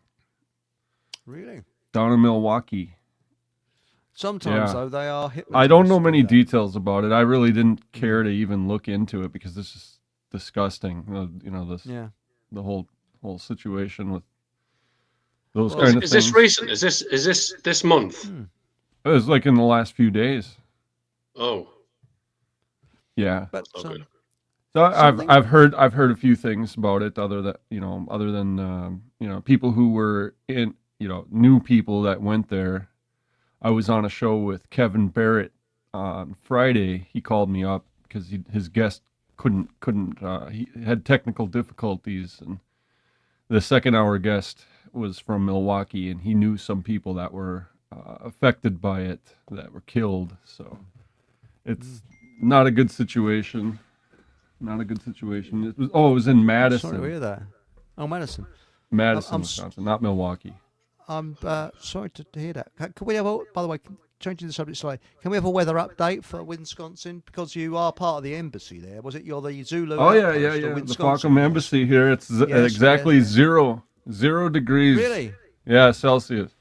Well, we're going to have a heat wave over here. It's going to be 14 or 15 over Christmas. Well, this is a heat wave for Wisconsin at this time of year. Really? Definitely. Yeah, it's starting to melt the snow, and it's still snow on the ground, so we have a white Christmas hopefully coming up here on Wednesday. Nice. I can't remember the last time we had a white Christmas here. Yeah. Yeah, you got that sea, you got the sea effects of the water around you, so that keeps you nice and insulated from it. Yeah, it does maybe. It's bone chilling though when you get that cold, wet weather, isn't it? Is it right? Because you're landlocked, aren't you? Are you I'm landlocked? kind of landlocked. I'm about an hour south of Lake Superior, which is the biggest lake in the world. But I'm right. I'm right in the center. What we'd call the Midwest of North America. Right in the heartland. But they got Lake Superior. Do they have next to it sort of lake, not quite Superior? Not yeah, that's Lake Michigan. Big enough. That's Lake Inferior. Yeah, Yes, yeah. yes. You go to Chicago for that one. Now we got DJ, we've got Hetchy Hatchy says Annika Rice on a Zimmer frame. Well, whoosh, does it take off like the helicopter? I suppose you, Annika Rice, yes. What's saw Annika my Rice? Show. She was was that's a lady. Okay. a lady Yeah. about 30 years ago. She used to do a show. I thought it was like Jasmine. No, it was Treasure Hunt one, is Annika Hunt. Rice. Yeah, And yeah. you saw Annika Rice bum. That's all you saw, always through her arse going along in front of the camera, you know. Oh, yes, we're now running towards here and doing that. Yeah, it's Treasure Hunt. Now, we got here, Krista Garner says, most generally homeless people will be happy to chat with you if you are kind to them. It's a lonely experience. I bet it is. The fakers won't be so keen to converse as they be more cash focused. That's interesting. And we got here, Paul says, the Rothschild family own pretty much everything, including big farms. Yeah, we believe it. Almost Big got there. Harma, the P is silent. Harm, yes. Who try their utmost to, yes, that's right. And I'd say they were doing a good job so far. There. Now, I cannot remember, sorry, I can't pronounce your name. Ashmonsay Ashmonsay Branloloran. So many empty churches, the realm over.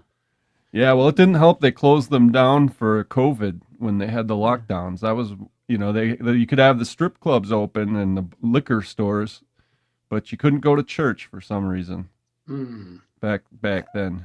That's interesting. And do you remember when in Canada they was going in and arresting a pastor? Yeah, they had that Polish pastor. Yeah, he was feisty one. Yes. And Robert said John Magafuli, Tanzania. Was he the one nice guy? He was. Yeah, he's the one that had the heart attack. You were talking about him earlier. Was he the one who against the COVID. Who did the test on the mangoes and things like that? Yeah, that was Magafuli. Yeah, he just happens to have randomly passed away. Nothing to see, no connection whatsoever. That's it. Nothing suspicious. Yep, that's the one. He made a mockery of them. Yeah. What was it? Challenging Annika was a cameraman's ode to Annika's bottom. Now we got Hatchy says, I thought Bob Midge and the boys fed the world. Laugh out loud. It's Christmas time and we're having fun. Something in the lyrics. Yeah, I just found that a bit. I knew there was you were talking about right. Bob Geldof earlier. Yeah. Didn't he had, his famous song was about a school shooting some girl. That's right. Wasn't it? I don't like Mondays. I don't like Mondays. Yeah. But now we got shall we say Ashmosay? I'm sorry I can't pronounce the rest of your name. We just rename you to Ash. It's Ash. There you go. Yes, think the Indians would save a fortune on water bills bathing in the river and all. Would it be wrong of me to say that certain rivers in India probably come out dirtier than than going in? Was that place where is it the Sikhs? Or is it the Muslims? I don't know. It's one group where they believe they cremate the bodies, and sometimes they just lob them near Calcutta. That's it. And they just shove the bodies. So you'd be standing there, sort of looking out over the river, drinking your cocktails, and you see some stiffs floating past, And so, hey, look, there's a stiff. Yeah, so there is, different beliefs, different thoughts, different angles. Well, they cook them first, don't they? They don't just throw the bodies in there. Do they? And I put them on a big pyre. Now, DJ B2 said, "Dear Jim, please stop raping dead children." Oh, you've done it now. Oh dear! I'll tell I'm you not something. allowed to say. We're gonna have to you need a code word for that. Yes. I tell you what gets me is you probably we had a program called Jim Will Fix It. This is for Americans, and Patrick. And what it was is he was obviously a PDO, and we didn't know it. Well, a lot of people did know it, but let's say the general public didn't know it at the time. And children would write in and ask him to let their dream come true, like, dear Jim, I'd like to fly on a Concorde or something, and they get the kid to fly on Concorde. And that. Well, I wrote in and said, dear Jim, could you arrange it for me to kick Tony Blair and the Ghoulies? But he never answered. I was bloody upset about that. It'd make a lovely show, that would have done, wouldn't it? So we've got him here, and he's coming in, and he's going to give him a swift kick in the Ghoulies. Oh, But Keir Starmer got Savile. Yes, he did. Yes, probably in more ways than one. Just a bit. Yes. Now, anybody else? This is Ash says Sunny Aboshi. Oh, that's the way. Sunny Aboshi. What's that about? I've got I've only got the starred chat on here, so I can only see certain comments. I don't know. Never mind. Oh, Sunny Abashi, he said, dropped dead with heart attack playing squash. Oh, that's his name. And DJ B2 says, BBC equals boy buggering corporation. I thought it was Bolsheviks broadcasting communism. Yeah. Now it says, is it just me, or is Chris a bit quiet tonight? I don't know. I've got my volume up to max, and he's still not loud enough. I've got good ears, by the way. Well, maybe on YouTube, but you sounded good on Soapbox. Yeah, I think. Well, I'll put the sound up a little bit more. You sound good now. So let's hope everything's. Thanks, Patrick. And Jojo Gizmo says David Miliband works for a refugee charity. He's paid over bloody hell £600,000 a year. Yeah. Do you know, actually, this is something that really pisses me off. Hang on a minute, let me just mute that because I'm getting some massive feedback. Right, so all of these charities, and they can give £1 million giveaways and £100,000 giveaways, but they always need more money. Then, but why are they doing that then? Isn't it a little bit counterintuitive to be able to ask people for money in one hand and say that you can win £100,000 off us in the next? I know it's kind of going off a bit there, but well, it's kind of like what I was saying about the National Football League. It started off as a charitable organization doing football games and raising money for Widow Jenkins or whatever it is, sick, whoever it ends up being. Back in the day, in the 40s, 50s, and then it just gradually became more and more commercial as time went on, and profit seeking, crept in. And now it is what it is. It's big business. Right. Now, it seems my volume is still not up. I'll push the volume up a little bit more. So that's we'll see if we can do something there. Sorry about this. I'm just going to go into settings because this resets itself. I don't know why. Always does. Weird it is. So let's have a look here. Sound. I wouldn't even know how to adjust it for me because I've just got like a microphone icon, but it doesn't give me volume control or anything. So I've popped my volume up now, so that should actually improve it. So let's keep the fingers crossed there. Now it says here we got here Barefoot Forager. Hello, Barefoot Forager. Who's winning these prizes? Their mates got to money launder somehow. That's right. Yes, that's right. Have you noticed? Is this happening in America? Loads and loads of hairdressers and nail bars opening up with no customers or anything in there, and apparently they're money laundering places. Have you got that in the States? You know what? I don't know exactly. I know we got recently in our town. We have a tattoo parlor that opened up. And I don't see too many customers going in there, nor should there be. I don't want there to be that many customers. Nor do I. In a place like that. Well, it makes me wonder. that other than that, I haven't seen anything. I'm pretty local when it comes to moving around though, so I wouldn't know. Well, the thing is that to me, it just turns me off to see people with tattoos. Oh, of course, me as well. Interesting. That's why I'd rather not see it in our town, but it is what it Yeah. is. And but yet at the same time, I hardly see anybody there. Yeah. Well, we had several, and even just behind me, you see Waltham Abbey. There's a tattoo parlor there as well. So Yeah, unless they do their business at night, in the middle of the night. Can I ask you a question, actually, Patrick? So you mentioned there that there's you've got these places popping up, right? So in the UK, we've got American sweet companies setting up on let's say deprived area. Yeah, American sweet companies. So, what does that mean? Like candy? Yeah. Huh. So, and I just found it a bit strange because I mean, is that a thing over in America? No, that's not common here. We don't have candy shops. That's a thing of the past, more or less. You might find it as a tourist attraction, but not too often. Well, the common consensus, and again, I'll try and be careful how I say this, but the common consensus is that there's other things going on in the background there. Yeah, it could be. Yeah. What are they Americans themselves that open up these shops, or it's just American themed? Funnily enough, they don't look very American, no. Okay. But it's said to be money laundering and stuff like that. But I mean, I wouldn't have a clue. I don't know how that would work in those kind of circumstances. But yeah.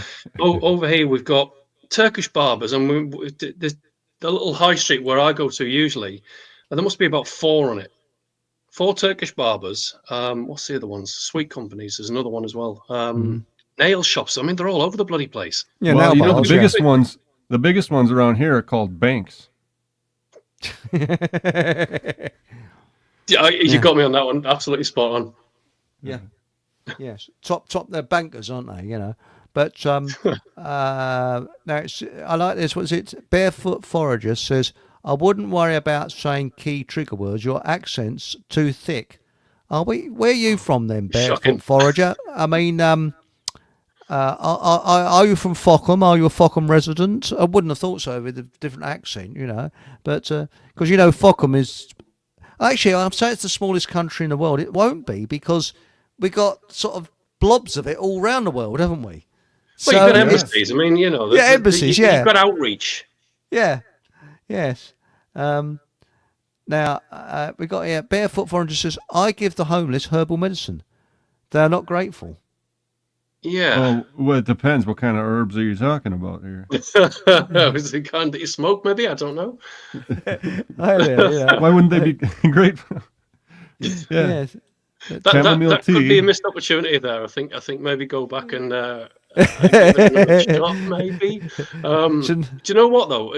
Whenever I used to give the homeless anything, it usually be I'd go and get bottles of water. Because if they're genuine cases, because some of them they've got places to go, and I don't know how they run it, but I think if they're genuinely in need, they're not going to turn down bottles of water, rather, because that's going to get them through. They need or water. Loaves of bread. Yeah. Do you think they're generally homeless? A loaf of bread would be probably one of the best things you could get them. Well, the thing is, that woman had come up to me. She was well dressed. I need £1. Have you got £1, please? But I should have said. It took me so much by surprise. I said, "What do you want it for? If you want it for food, I'll go and buy you some food." Or I'll give you £1 if you give me 2 back. Yes, another one. Yes. Now, DJ B2 has said, Rancid covered up Savile and probably sent him children. Well, we can't say that really because she's got very good lawyers because we don't know. But I do know for a fact that Childline was the original idea of Isabel Barnett, Lady Isabel Barnett, and Barbara Kelly. What is Childline? Childline, what it was is that, we had a television program, a consumer television program on this over here. A Canadian came over here called Bernard Braden, and his wife was called Barbara Kelly, and it was called Braden Beat. And Barbara Kelly, coming from Canada, saw the BBC and was so horrified by the child abuse that was going on there that her and this other woman, who was a shall we say, a sort of a famous person of that time. I'm going back a few years now, about 50 odd years. Were TV personalities, and they planned to start up a child line so that detectives could hunt down these kiddie fiddlers and paedophiles and that. Well, Lady Isabel Barnett was found dead in her bath. Nothing to see here, folks. Just looks like a suicide. Nothing suspicious. Another coincidence. Yep. And Bernard Braden gets fired from the BBC along with his wife. And Esther Ranson was a junior researcher on his show, and is suddenly heads a show which is almost identical called That's Life, and she runs the show. And then she had this idea of Childline, so that any child that's a victim of abuse can then phone through and speak to an expert, in inverted commas. As far as I know, I don't think there's been any charges for paedophiles. It's to help the children. Well, So, as in they haven't managed to find any at all in the entire time that they were running. I mean, there was quite an extensive company, that, wasn't it? I mean, it was always being advertised. It was always, it was always being pushed by all the channels, and that's right. you'd think there'd be a few BT. convictions there. Well, the BT, that was our telephone company over here. British Telecom, as it's called now. Sorry, it's still called BT. Yep. They actually started all the lines for it. So but who knows? Now, Barefoot Forager said Nathan Lucius using Google. Sad. So I'm going to defend myself on this one. It's just the term Googling. So Firefox. So does that get me off the hook? Am I redeemed? Yeah, I think so. So what part of the world are you from, Barefoot Forager? It'd be quite interesting because you've got thick accents to her. So that'd just be thick, interesting. maybe. Well, I can't speak for you two. Well, I like to diversify my searches and use Yandex and different things. Yes, and when I can't find it, usually if I'm looking for a local business, Yandex won't do me any good because it's Russian based, and I'll have to switch to Google. But typically, Yandex is one of the better ones. Not that that's much better, but it doesn't hide results as much as Google does.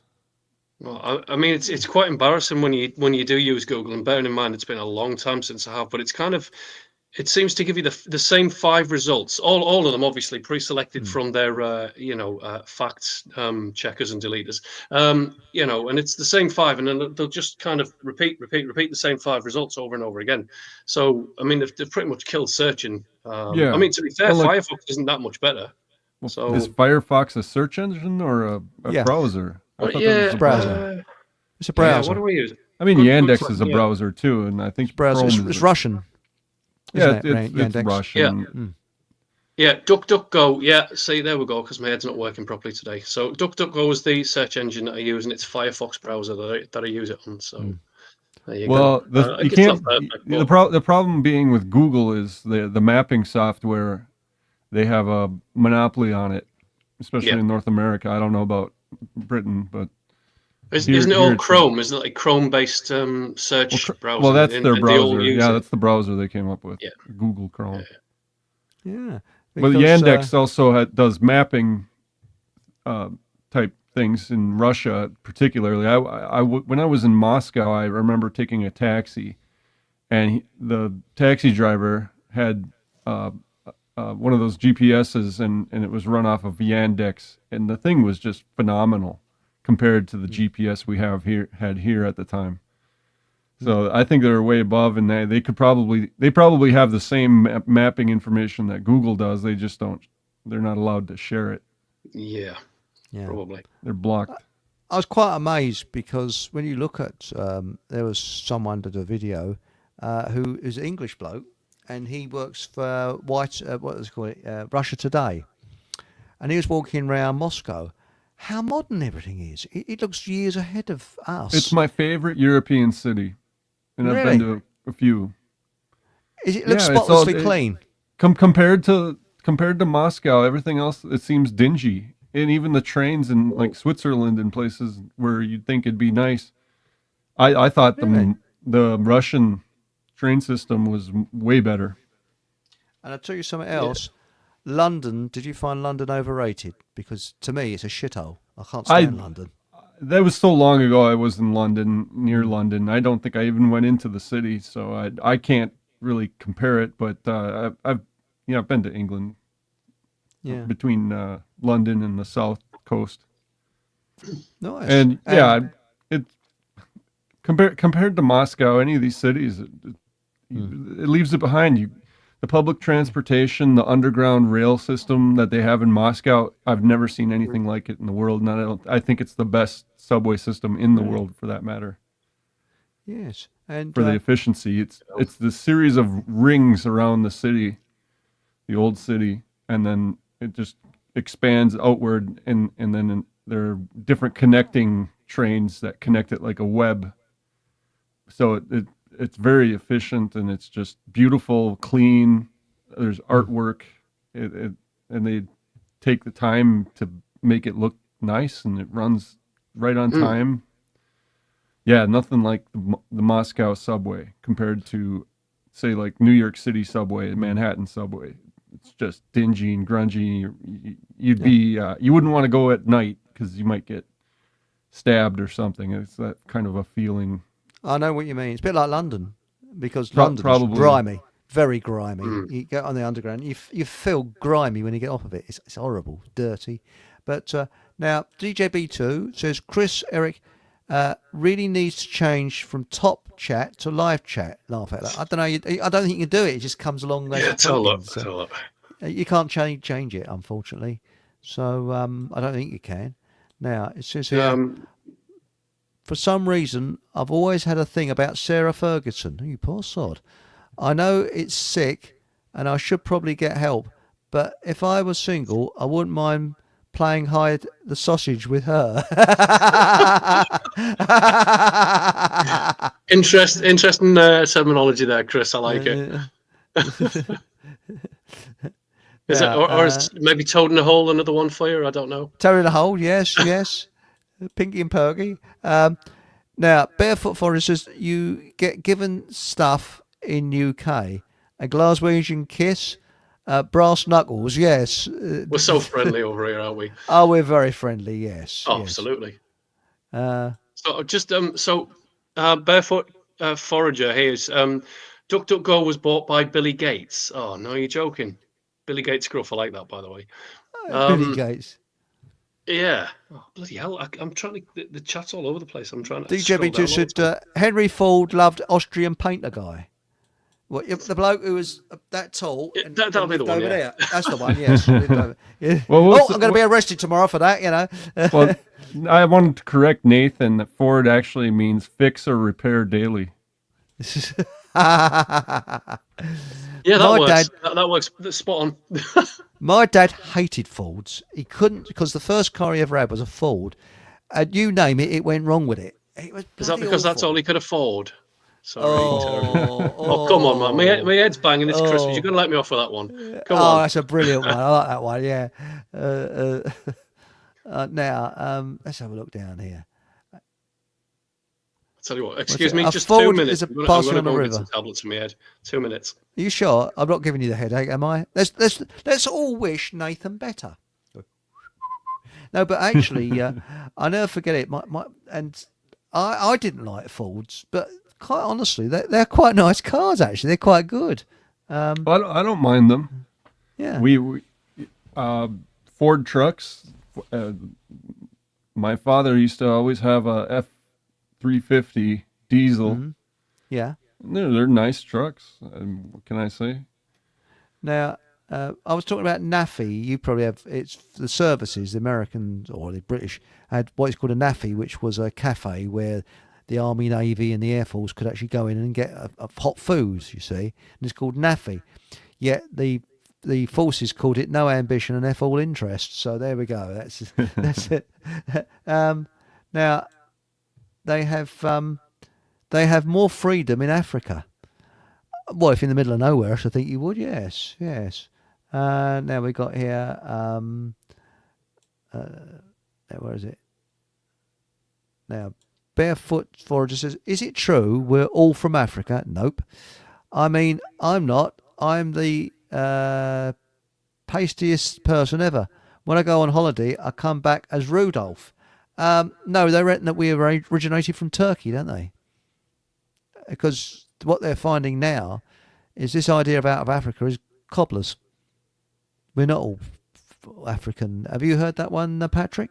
Out of Africa theory? Yeah, I've Yeah. heard of it, but I don't believe it. Doesn't it go back to Darwin and his theory Well, I of believe Darwin. evolution?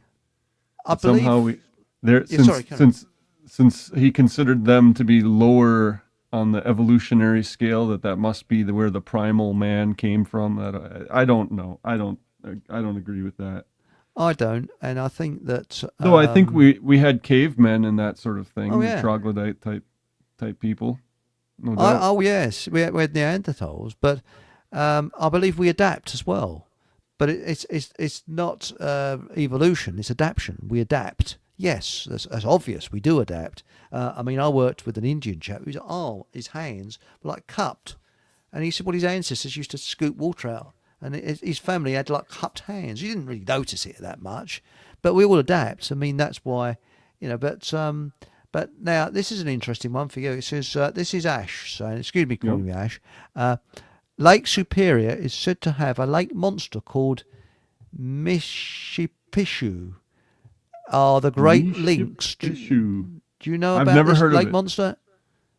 Never heard Really? of it. No. But there's a famous song about Lake Superior that people might know by what's his name? Gordon Lightfoot. Oh, Edmund yes. Fitzgerald, the wreck of the Edmund Fitzgerald. That's it. And I like Gordon Lightfoot. He's bloody good. He's Canadian, wasn't he? Yeah.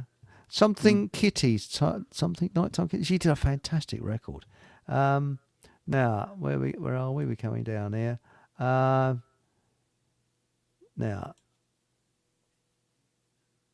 this is interesting. Arthur Pawlowski. Yep, he's the one from Canada, the preacher that stood up against the still in COVID jail. lockdowns.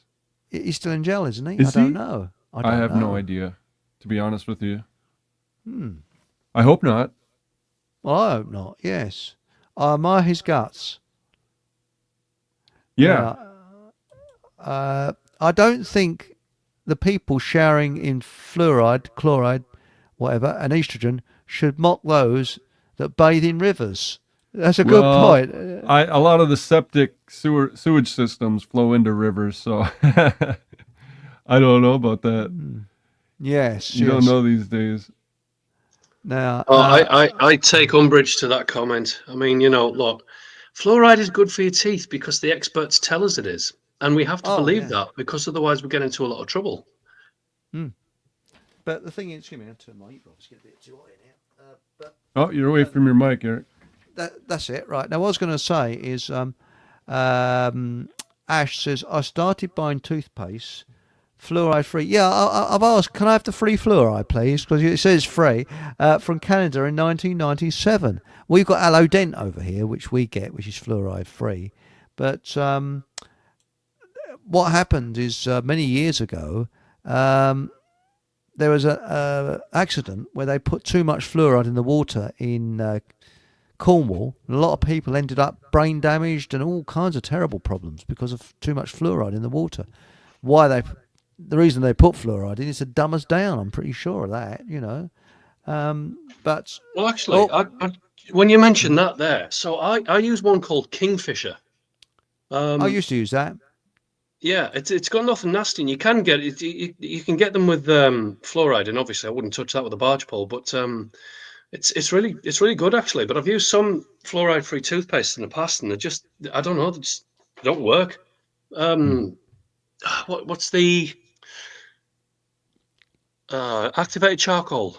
That was a good one, and it gives you fresh breath as well. It tastes horrible, but it gives you fresh breath, and bicarbonate soda. Actually whitens your teeth. You can use bicarbonate soda, but not every day because it wears your enamel away on your teeth. So back in the day, did you have tooth powder? Years ago. I think that was the Victorians had tooth powder, didn't they? Was Don't it? think- Because when I had gone to Russia, it was quite common, instead of toothpaste like Colgate and that sort, they had tooth powder. Really? Yeah. And when I came home, I did some research on it and what it's made of. It's basically calcium carbonate, or you would use it for like whitewash lime. It's a very fine version of that. So I bought myself a 50-pound sack of it from this company called Minerals Tech, which Wow. supply these toothpaste companies with the calcium carbonate. And that's all I use is really? the calcium carbonate tooth powder. What about these boots from Russia? Because I looked into that, because you mentioned this on the Paul English show, and they wouldn't work in this country. Woolen ones. Yeah, the big problem, they won't work in this country because it's too wet. That's just too wet. Yeah, exactly. Yeah. It'll sop it up. Yeah, that we couldn't use it. No, And, that's why I said it's you got to be 20 below, 30 below before they're. You want to use them. That's right. But my feet sweat when I'm in them, and it's 30 below out, Really? and I'm barefoot. Yeah, it's amazing. That is amazing. That really is. Now we got here. Imagine Hadji said. Imagine Jimmy Savile on the train. Take the strain, and Michael Watt is taking tickets. Oh my lord! Clunk click every trip. I suppose you've never heard of. I've never heard of that guy. Who is he? Who is Michael Barrymore? You know, Michael Barrymore. He lived near me, actually. Really? Yeah. Do you know what? Barrymore? The sad thing is, I actually really liked watching him as a kid. He had, wasn't it Strike It Looking, and they changed it to Strike It Rich. He was clever. He's a Barrymore? Yeah, he was. The acting Barrymore, family? Yeah. From what? Well, there's an acting family, the Barrymore family. Yes. No, nothing to do with those. He was, we used to have a thing called holiday camps over here. Might be summer camps you have them in America. But no, I think it's particularly British, because what happened, you see, after the war, there was a load of army camps that the government was selling off cheap. And a chap called Billy Butling, even though he started before the war, bought them up and turned them into holiday camps where people could go for a holiday. Yeah.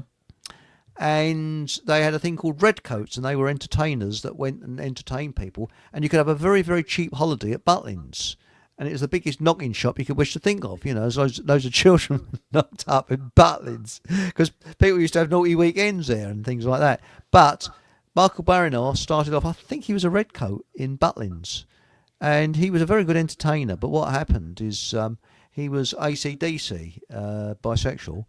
And someone, as I say, he lived, about 3 miles from where I live, 3 or 4 miles. Probably a bit more. No, I think it's about 3 or 4 miles. And in his luxury mansion, a corpse was found. And it's a bloke who had severe, I won't go into the details, but his rear end had been, shall we say, interfered with. And he'd drowned in this pool. And it turned out that this chap was straight. And there's a lot of very strange things went on with that case. And it is alleged that Barrymore was having an affair with the chief of police, and that's why the police botched when they looked into it. But we'll never know what really happened with that chap. But it was a party, and this chap was just found dead in his swimming pool, and that's it. And he just fell from fame. That sounds like Brian Jones or something. Not quite the same, but found in a pool. It's got a ring of similarity there, hasn't it? I mean, to be fair, just about destroyed his career. I mean, you don't really see anything of Michael Barrymore these days. So, That's strange, because, as I say, he did work in a nursery, not children's nursery, but a plant nursery, not far from me as well, not that long ago. Maybe you like the pansies. You're not putting up the pansies, that's right. There you go. Oh, that's a classic, isn't it? Barefoot Forager says, someone told me a firm, I won't mention on air because they've got very good lawyers, is a money laundering front, maybe, allegedly. Sad, they do have the best, yes, certain things. But I hope you understand why I can't read that out, because, I could be done. You'd be done for copyright infringement or something daft like that. Now it says here, well, no, I'm thinking of something else. They're saying it's a money laundering front. Oh Well, God, yeah, yeah, actually, yeah, yeah, fair enough, yeah. yeah.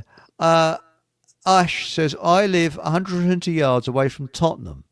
Do you really? Poor sod. Saw many Manchester United fans crying the other day, and many Tottenham fans crying after Liverpool. Really, what happened in Liverpool?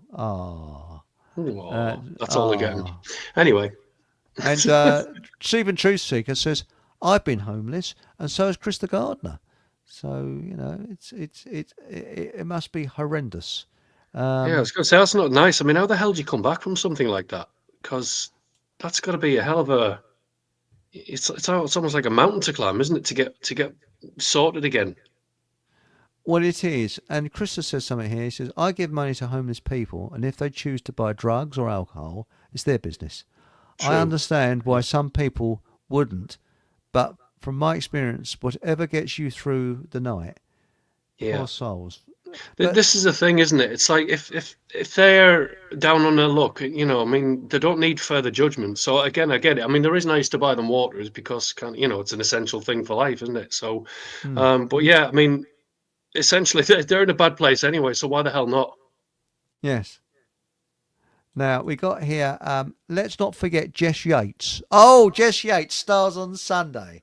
Oh, we used to have this really sickly sweet show on Sundays where this, he was I'm not sure if he really was a reverend or not.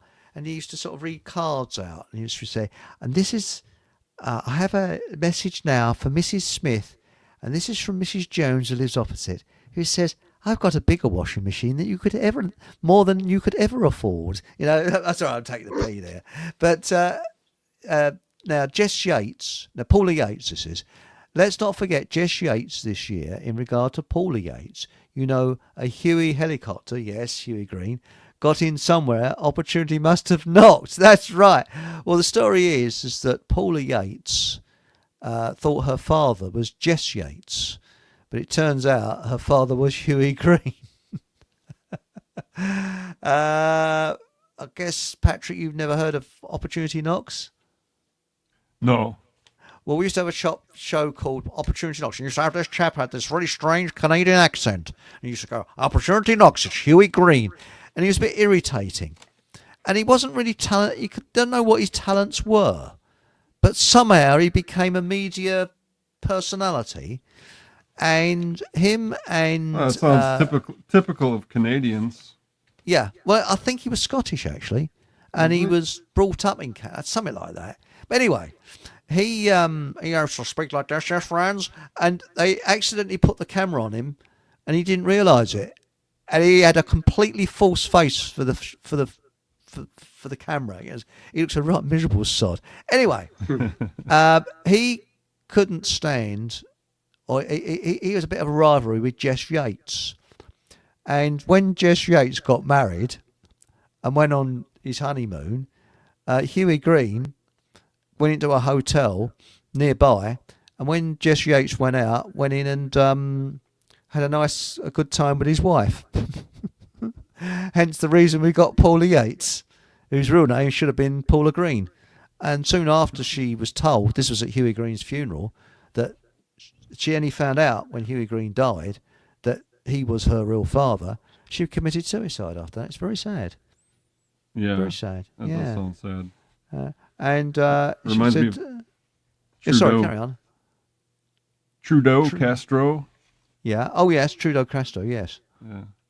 Yeah. Are they actually related then? I mean, for real? Well, that's the rumor.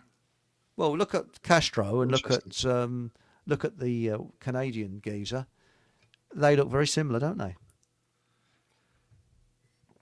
Because Trudeau, his mummy, have you seen that picture with a miniskirt on, with no knickers? It's a very famous one. Right, just two seconds while I go and search for that particular one. Right, no, I can't even remember what she looked like. Didn't she used to have short blonde hair? Am I thinking of the right one? No, she was quite attractive. But she was what I would call a martini girl, anytime, any place, anywhere. She liked to show off, shall we say, the lack of underwear, and she sat with a miniskirt on, showing her wares, signing autographs and things. It's a very famous picture, of her. No, she's not very. Yeah. Yeah. Pierre Trudeau was known for being a socialist politician. He was the prime minister. That's right. Around what, 69, 72, around that time. That's right. And he reintroduced usury into Canada, didn't he? Because before that, they could actually. Canada was really the boom place to go. I know that my cousin emigrated there. He's long dead now, and he said his standard of living was higher than he could have ever got in Great Britain. And I mean, he had a 5-bedroom detached house, a couple of cars, and all that. And that was in the 70s, 60s, and 70s. And what happened is Pierre Trudeau got in, and in 1973, I think it was, and he reintroduced usury, got the country into massive debt, and caused massive unemployment, and the rest is history. Because he was very close to Castro, wasn't he, and communism. I think he also went to China to meet Mao Zedong, didn't he? So, yes. Yeah, Canada, despite it, you look at their media, it's very liberal, libertine type media, but the people there aren't that way so much. I think the majority of them are more Christian type people, if you really dig into it, the politics and whatnot. And it's a pity that it's gotten to be the point where it is now, where you can't cross the border without being treated like you're papers, please show me your papers. It's become very authoritarian. Yes, and that's why they had the whole lockdown. But during the lockdown, they had a big trucker protest up in Ottawa. I remember that. Yes. Ottawa, and that marked the end of the COVID era, I think, because after that they had to come up with some other excuse to distract us from what they're really doing and robbing us, and they started the whole Ukrainian conflict up again. That's right. And then it just all kind of petered away, and now it's, we don't know. We weren't going to lock you down. We weren't going to enforce vaccine passports, and all the same people are in power right now. Yeah. It's almost like hypocrisy, isn't it? It is, yeah. Almost. And you look at it, we have our new president coming in, who's really the old one that started it all off. He's the biggest germaphobe you could imagine. If you read his books, he had this. Do we have to though? I mean, he never wanted to shake hands with people because he was afraid of germs. Wow. But he's paid, isn't he? Because the same as Churchill got paid off by the City of London, he's been paid off by a Rothschild agent because he's a crap businessman. Because you can't get people worship Trump as if he is the saviour. You can't get into a position like that if you're Mr. Honest Joe. You can't do it. You just can't. It's just impossible. It's as bent as a 9-bob note. The whole lot is. I mean, what's your view, Patrick? We was talking about nuclear weapons. I'm inclined. Well, yeah, I'm inclined to believe that Nagasaki and Hiroshima were firebombs. Yes, that's what I believe. A little bit like TNT, like Dresden was, where it was a wooden type structure that was the main structure in the city. That would, the whole city was made of wood. So you catch fire in one district, it just spreads like proverbial wildfire. Because I've seen TNT go up, and it does a mushroom cloud exactly the same as a nuclear bomb. Yeah, you look at the old tests where they tested the first atomic bombs in Area 51 or near Las Vegas, and the first TNT bomb, looks exactly like the atomic bomb. So how can you say they're any different? Yes, well, that's right. Well, the thing is the more I think about it, it keeps people in fear, doesn't it? Because radiation, you can't see it, you can't smell it, and it's around. You better keep in the house. And I think that, I lived through the Cold War, and as a child, it was very frightening. Very, very frightening. They're telling children at school to put their hands over their heads and, Yeah, the Dubliner song, Protect and Survive. Yeah. Don't forget to jump into the bathtub as well. Yeah. Because that would have helped them, right? Well, there's a Dubliner song that makes fun of that. It's called "Protect and Survive." Have you ever heard that? No. Oh, Not very I'll have well. to send it to you. It's yeah, just mocking that whole era where everybody was hiding under their desks and putting their hands above their heads and cowering it. under their desks That's in it. schools and And- thinking that would protect them in the event of a bomb going off. Oh, they gave advice to actually go underneath your stairs at home and stock up with beans. That too. So that's going to be nice with all your relatives there eating Survival nothing but beans. food. Look That's at right. You watch Infowars or any of these paranoia type doom sellers or doom merchants. They make a living off of the people's fears, getting They them do. riled up. And Aunt This- Sally, sorry. No, I was just going to say. Well, we've discussed this in terms of the truth movement, especially that the amount of doom that it spreads and pushes everywhere. I mean, you know, sometimes I'll turn on my Telegram and just look at it. It's like, oh, for fuck's sake, you know, it's just like, you know, 50 messages tell me everything in the world's crap. We're all going to die in about a week's time, and you know, it's just it stands people down. You know, it doesn't really do any good. Where's the solutions? Show me some solutions. Positive energy, and this is what got me at this truth movement, because you wake up in the morning, you put your phone on, and it was like a fire alarm, ding ding ding Yeah. ding ding ding ding ding ding, and these people would through the night about 3 o'clock in the morning be watching GB News, and so and what it was, they were looking for a leader to lead them out. They were depressed, and wanting a leader to lead them out of the problems. Well, if you want a leader, just look in the mirror. Because, and you notice that communists always go for the farmers. Why? Because farmers, the people, could think for themselves. Right, Well, and they usually have intact families. That's it. Well, don't And- forget the intellectuals as well. There's always an attack on intellectuals with communism. The farmers, the intellectuals, anybody who could pose a threat or independence from the state is a massive threat to them. Right. Well, and the definition of a communist is basically no traditional family structure. Everything's communal, everything's shared. Well, that's right. Apart from the high ups, I was going to say the state Well, owns the everything, high-ups, right? yeah, they're all land grabbers and property. They're definitely the speculators and that drive it. Well, I still think the best 1984, the book 1984. Yeah. The best film was the first film, which was made in 1956. Had an American actor acted the part, and you can see it free of charge on YouTube. And I still think that's the best. All right, the special effects are a bit ropey, and you know it's aged a bit, but I think that was closest to the book in many ways, and it was very well liked done. Animal Farm. Yes. The Yes. book and the cartoon they had in the 50s it was good, and it gave you an idea of what the greater politics of what was going on between the split between Stalin and Trotsky at a certain point. I'd like to see the film.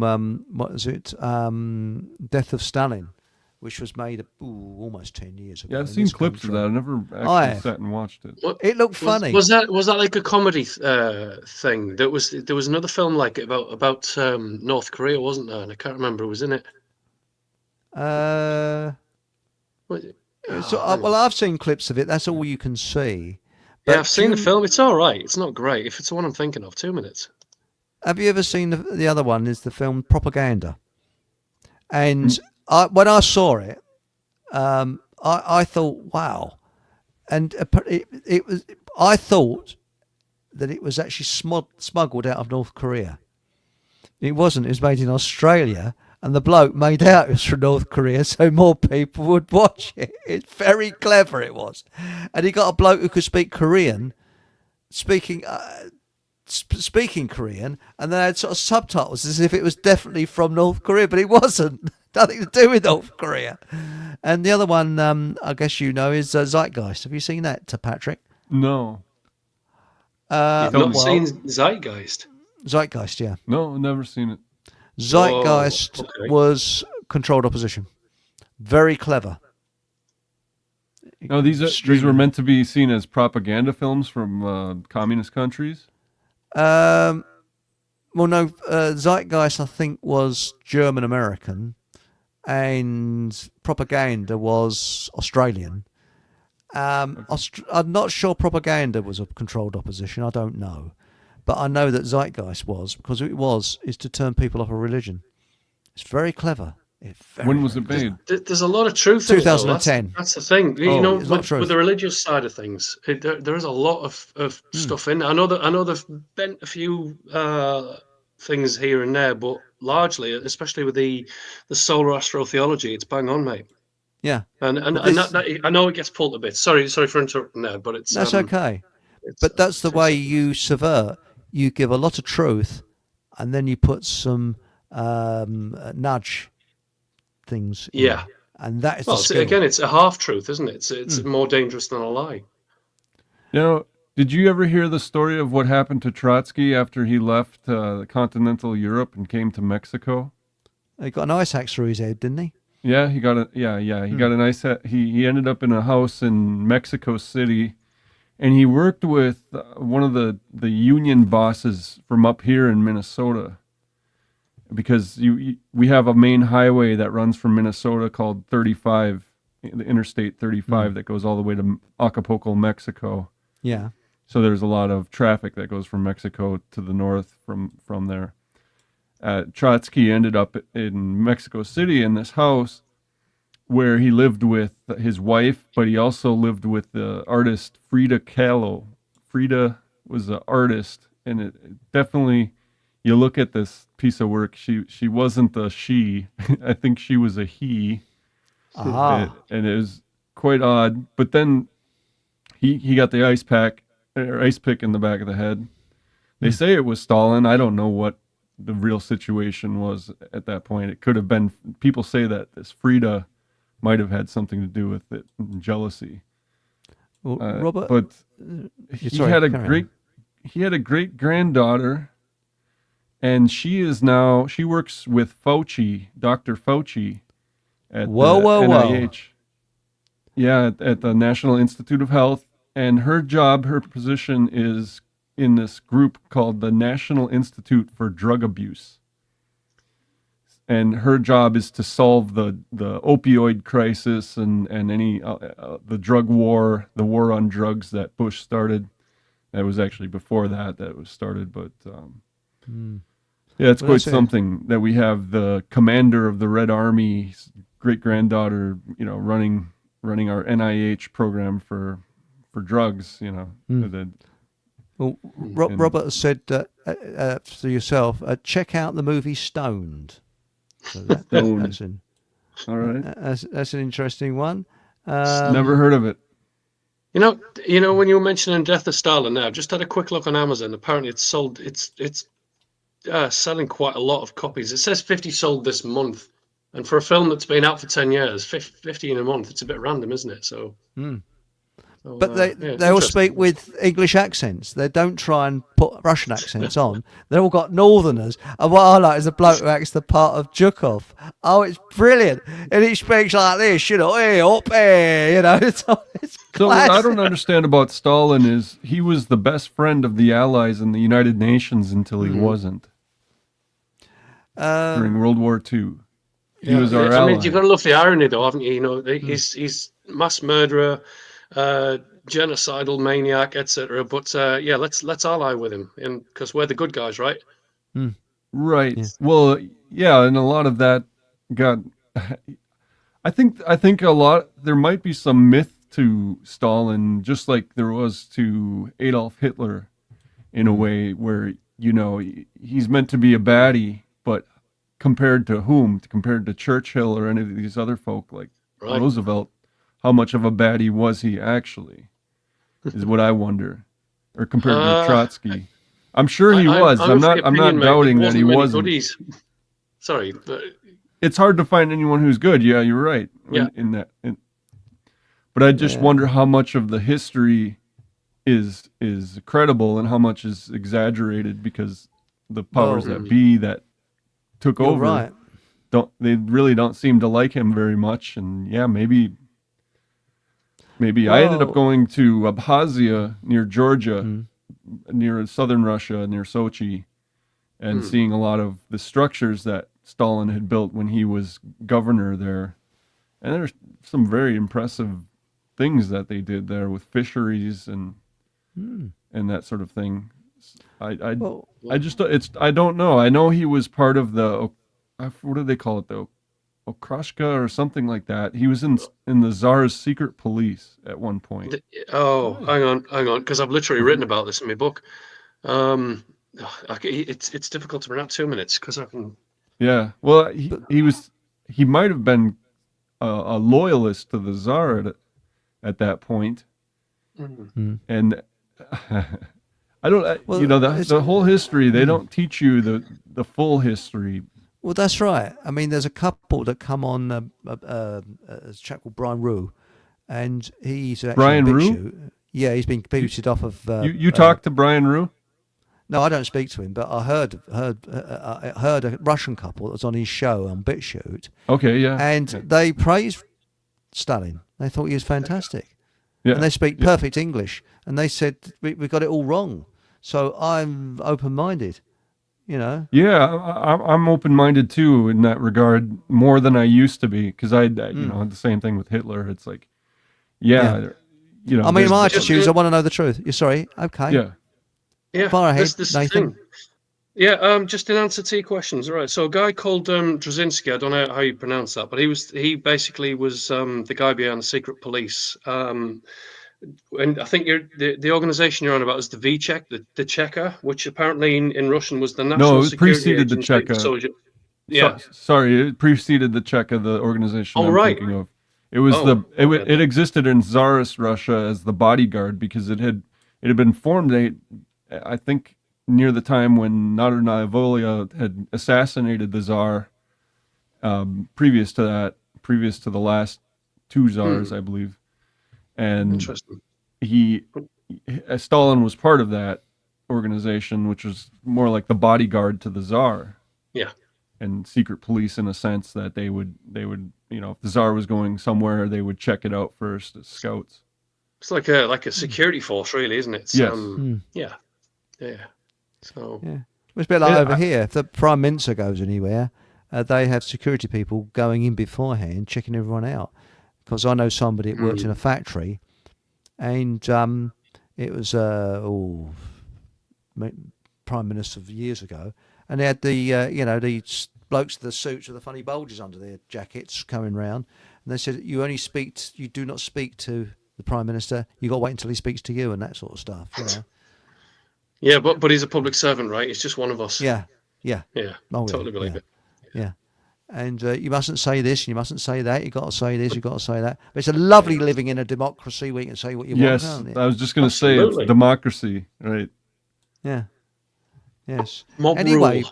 We're coming up to the sort of end of the show now.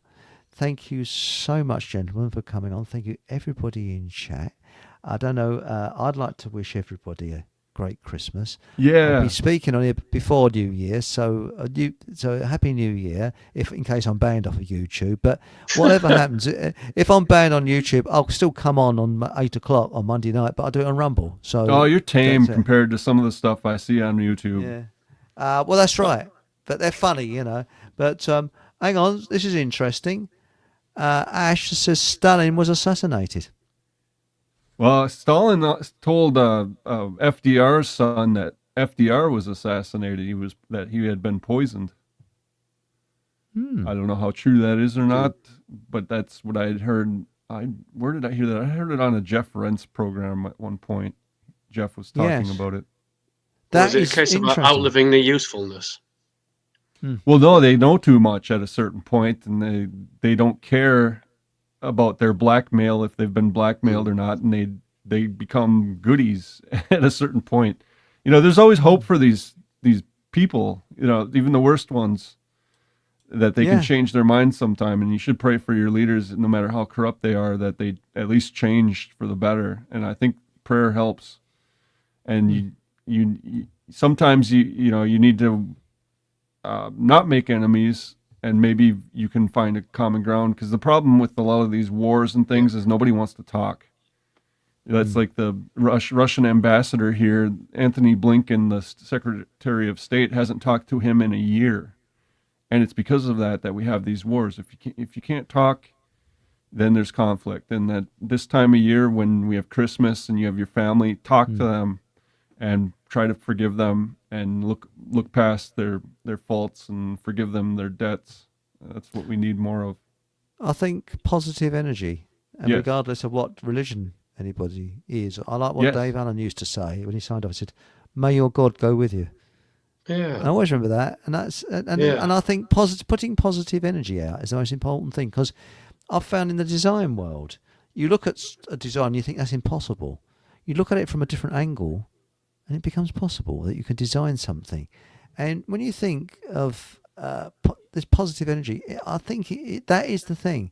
I mean, we all get a bit depressed occasionally, a bit under the... Well, that's part of being human. But I think if we can put out positive vibes, that's the main thing. And thank you very much, everybody in chat tonight. And thank you very much, Patrick and Nathan, for coming on. And I do hope your headache gets better. Me too, mate. It's every time I go into town, I come back with that. What does that tell you? Drink water. Right? Stress. Yeah, I've got a whole picture over there, and yeah, it's going down.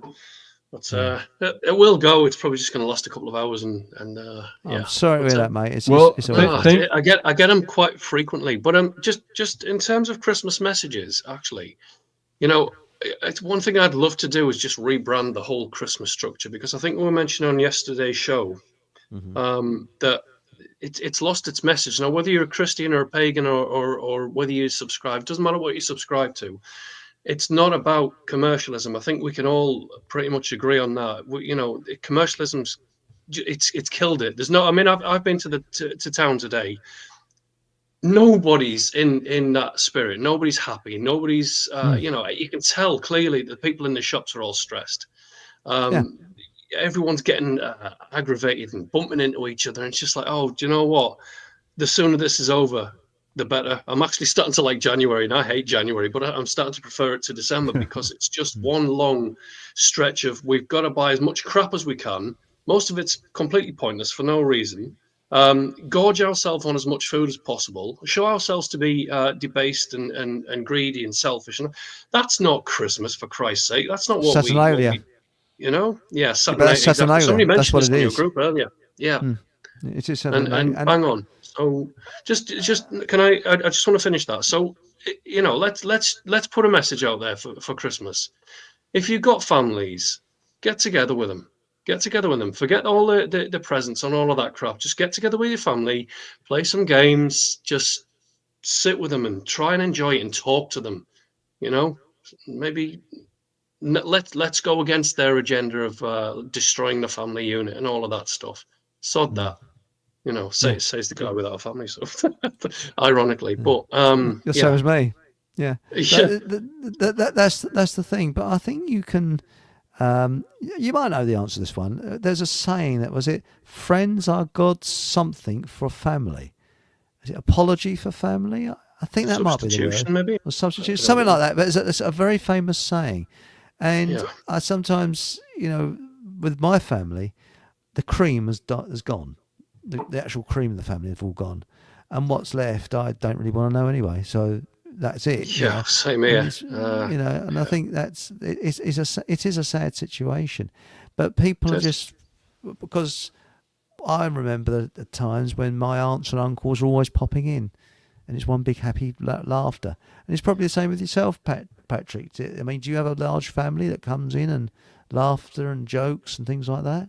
Yeah, I'm gonna say I do have a large family, and it's nice. I wish we were closer, and geographically and just emotionally and all that sort of thing. But at the same time, coming from it as a Catholic, I also realize that the greater family is within the church, in the baptized people in the church that have that knowledge of what it means to be a good person, what it means to be a just and happy person, and those people are the greater family, and that's what we're all called to be, no matter who you are and what religion you belong to. that I believe is what we're all meant to do and meant to be a part of. So, and I want to thank you, Eric, for inviting me on, and I'm glad I took this opportunity. Pleasure. Thank you for coming on. You've boosted the audience, and the same with you, Nathan. And I think it's always a pleasure. It's great, and please come on more often. Poor old Paul. He doesn't know whether he's be able to do the Thursday show or not, because he's got a very bad cold. I mean, as I say, he left me a voice message. It sounds like an obscene phone call. So we wish Paul I hope better. He's okay. Yes, I think it's just one of these winter things that go round. And he's definitely going to do the New Year show, so that's going to be interesting. Yeah, I had the walking pneumonia a few weeks ago. That was terrible. I was bedridden I remember that. for a week. Yes, it was nuts. I'm sorry to hear that, but I feel much better now, though. Thank God. Well, you know the bicarbonate of soda thing. You take half a teaspoon of bicarbonate of soda in a tumbler of water every 2 hours. The first day you get signs of it. Every 5 hours the second day, because you mustn't do too much of it. Then once in the morning, once in the afternoon, on the third day. And apparently, wait, what do you mix with water? Bicarbonate of soda. Oh, bicarbonate. Oh, yeah. But not baking soda and not baking powder, because apparently they add aluminium into baking soda or baking powder, so you've got to make sure it is bicarbonate of soda.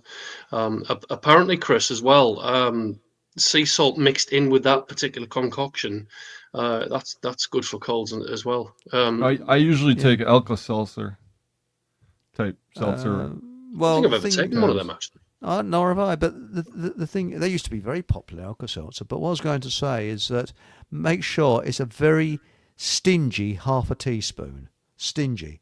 Because I told a friend of mine, and he phoned up and he said, it was a tablespoon, wasn't it?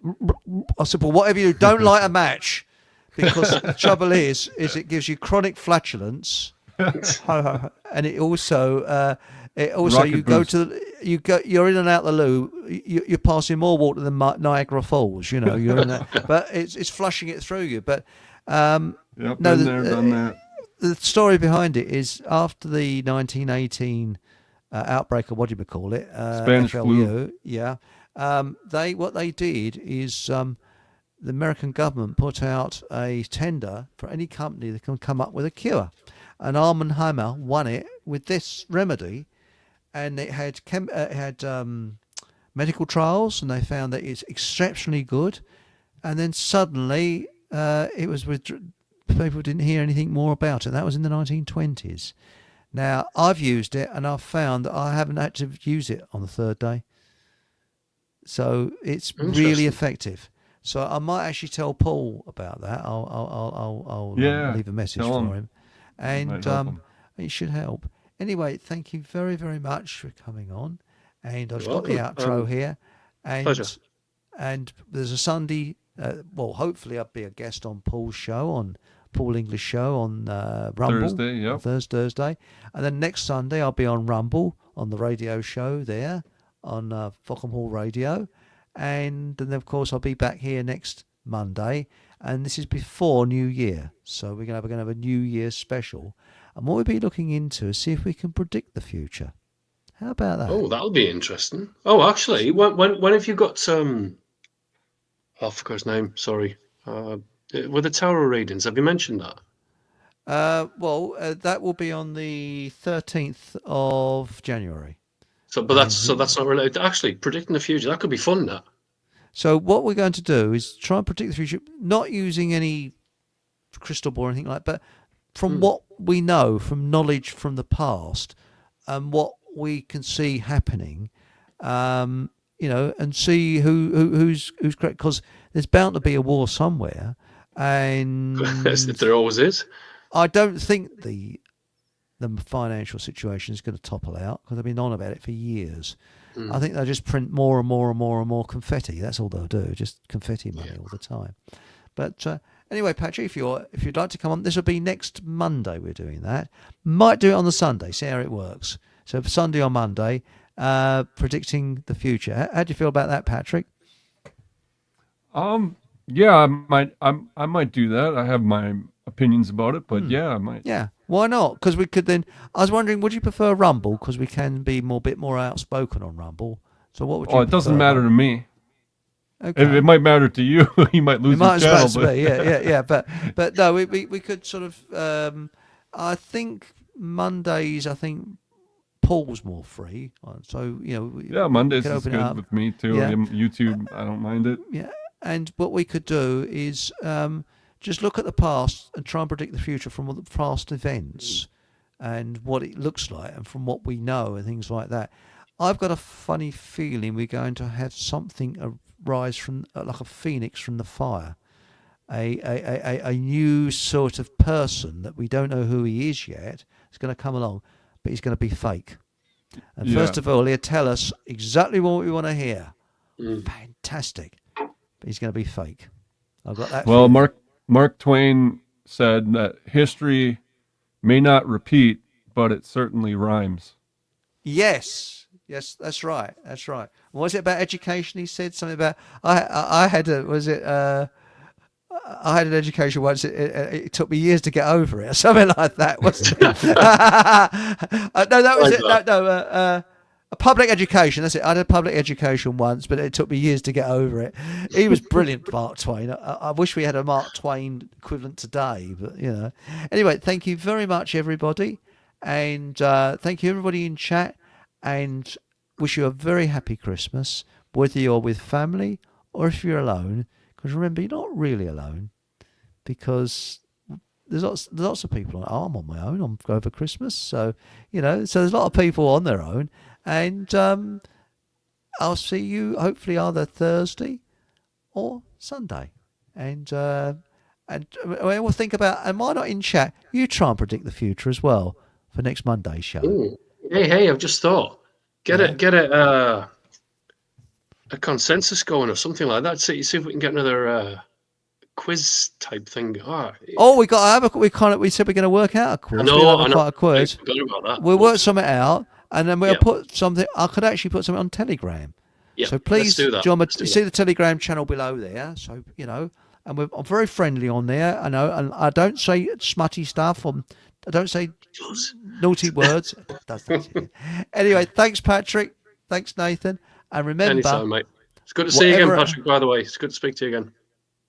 Yep. Merry Christmas, everyone. And you. Merry Christmas, and whatever happens, have a bloody good laugh, and good night.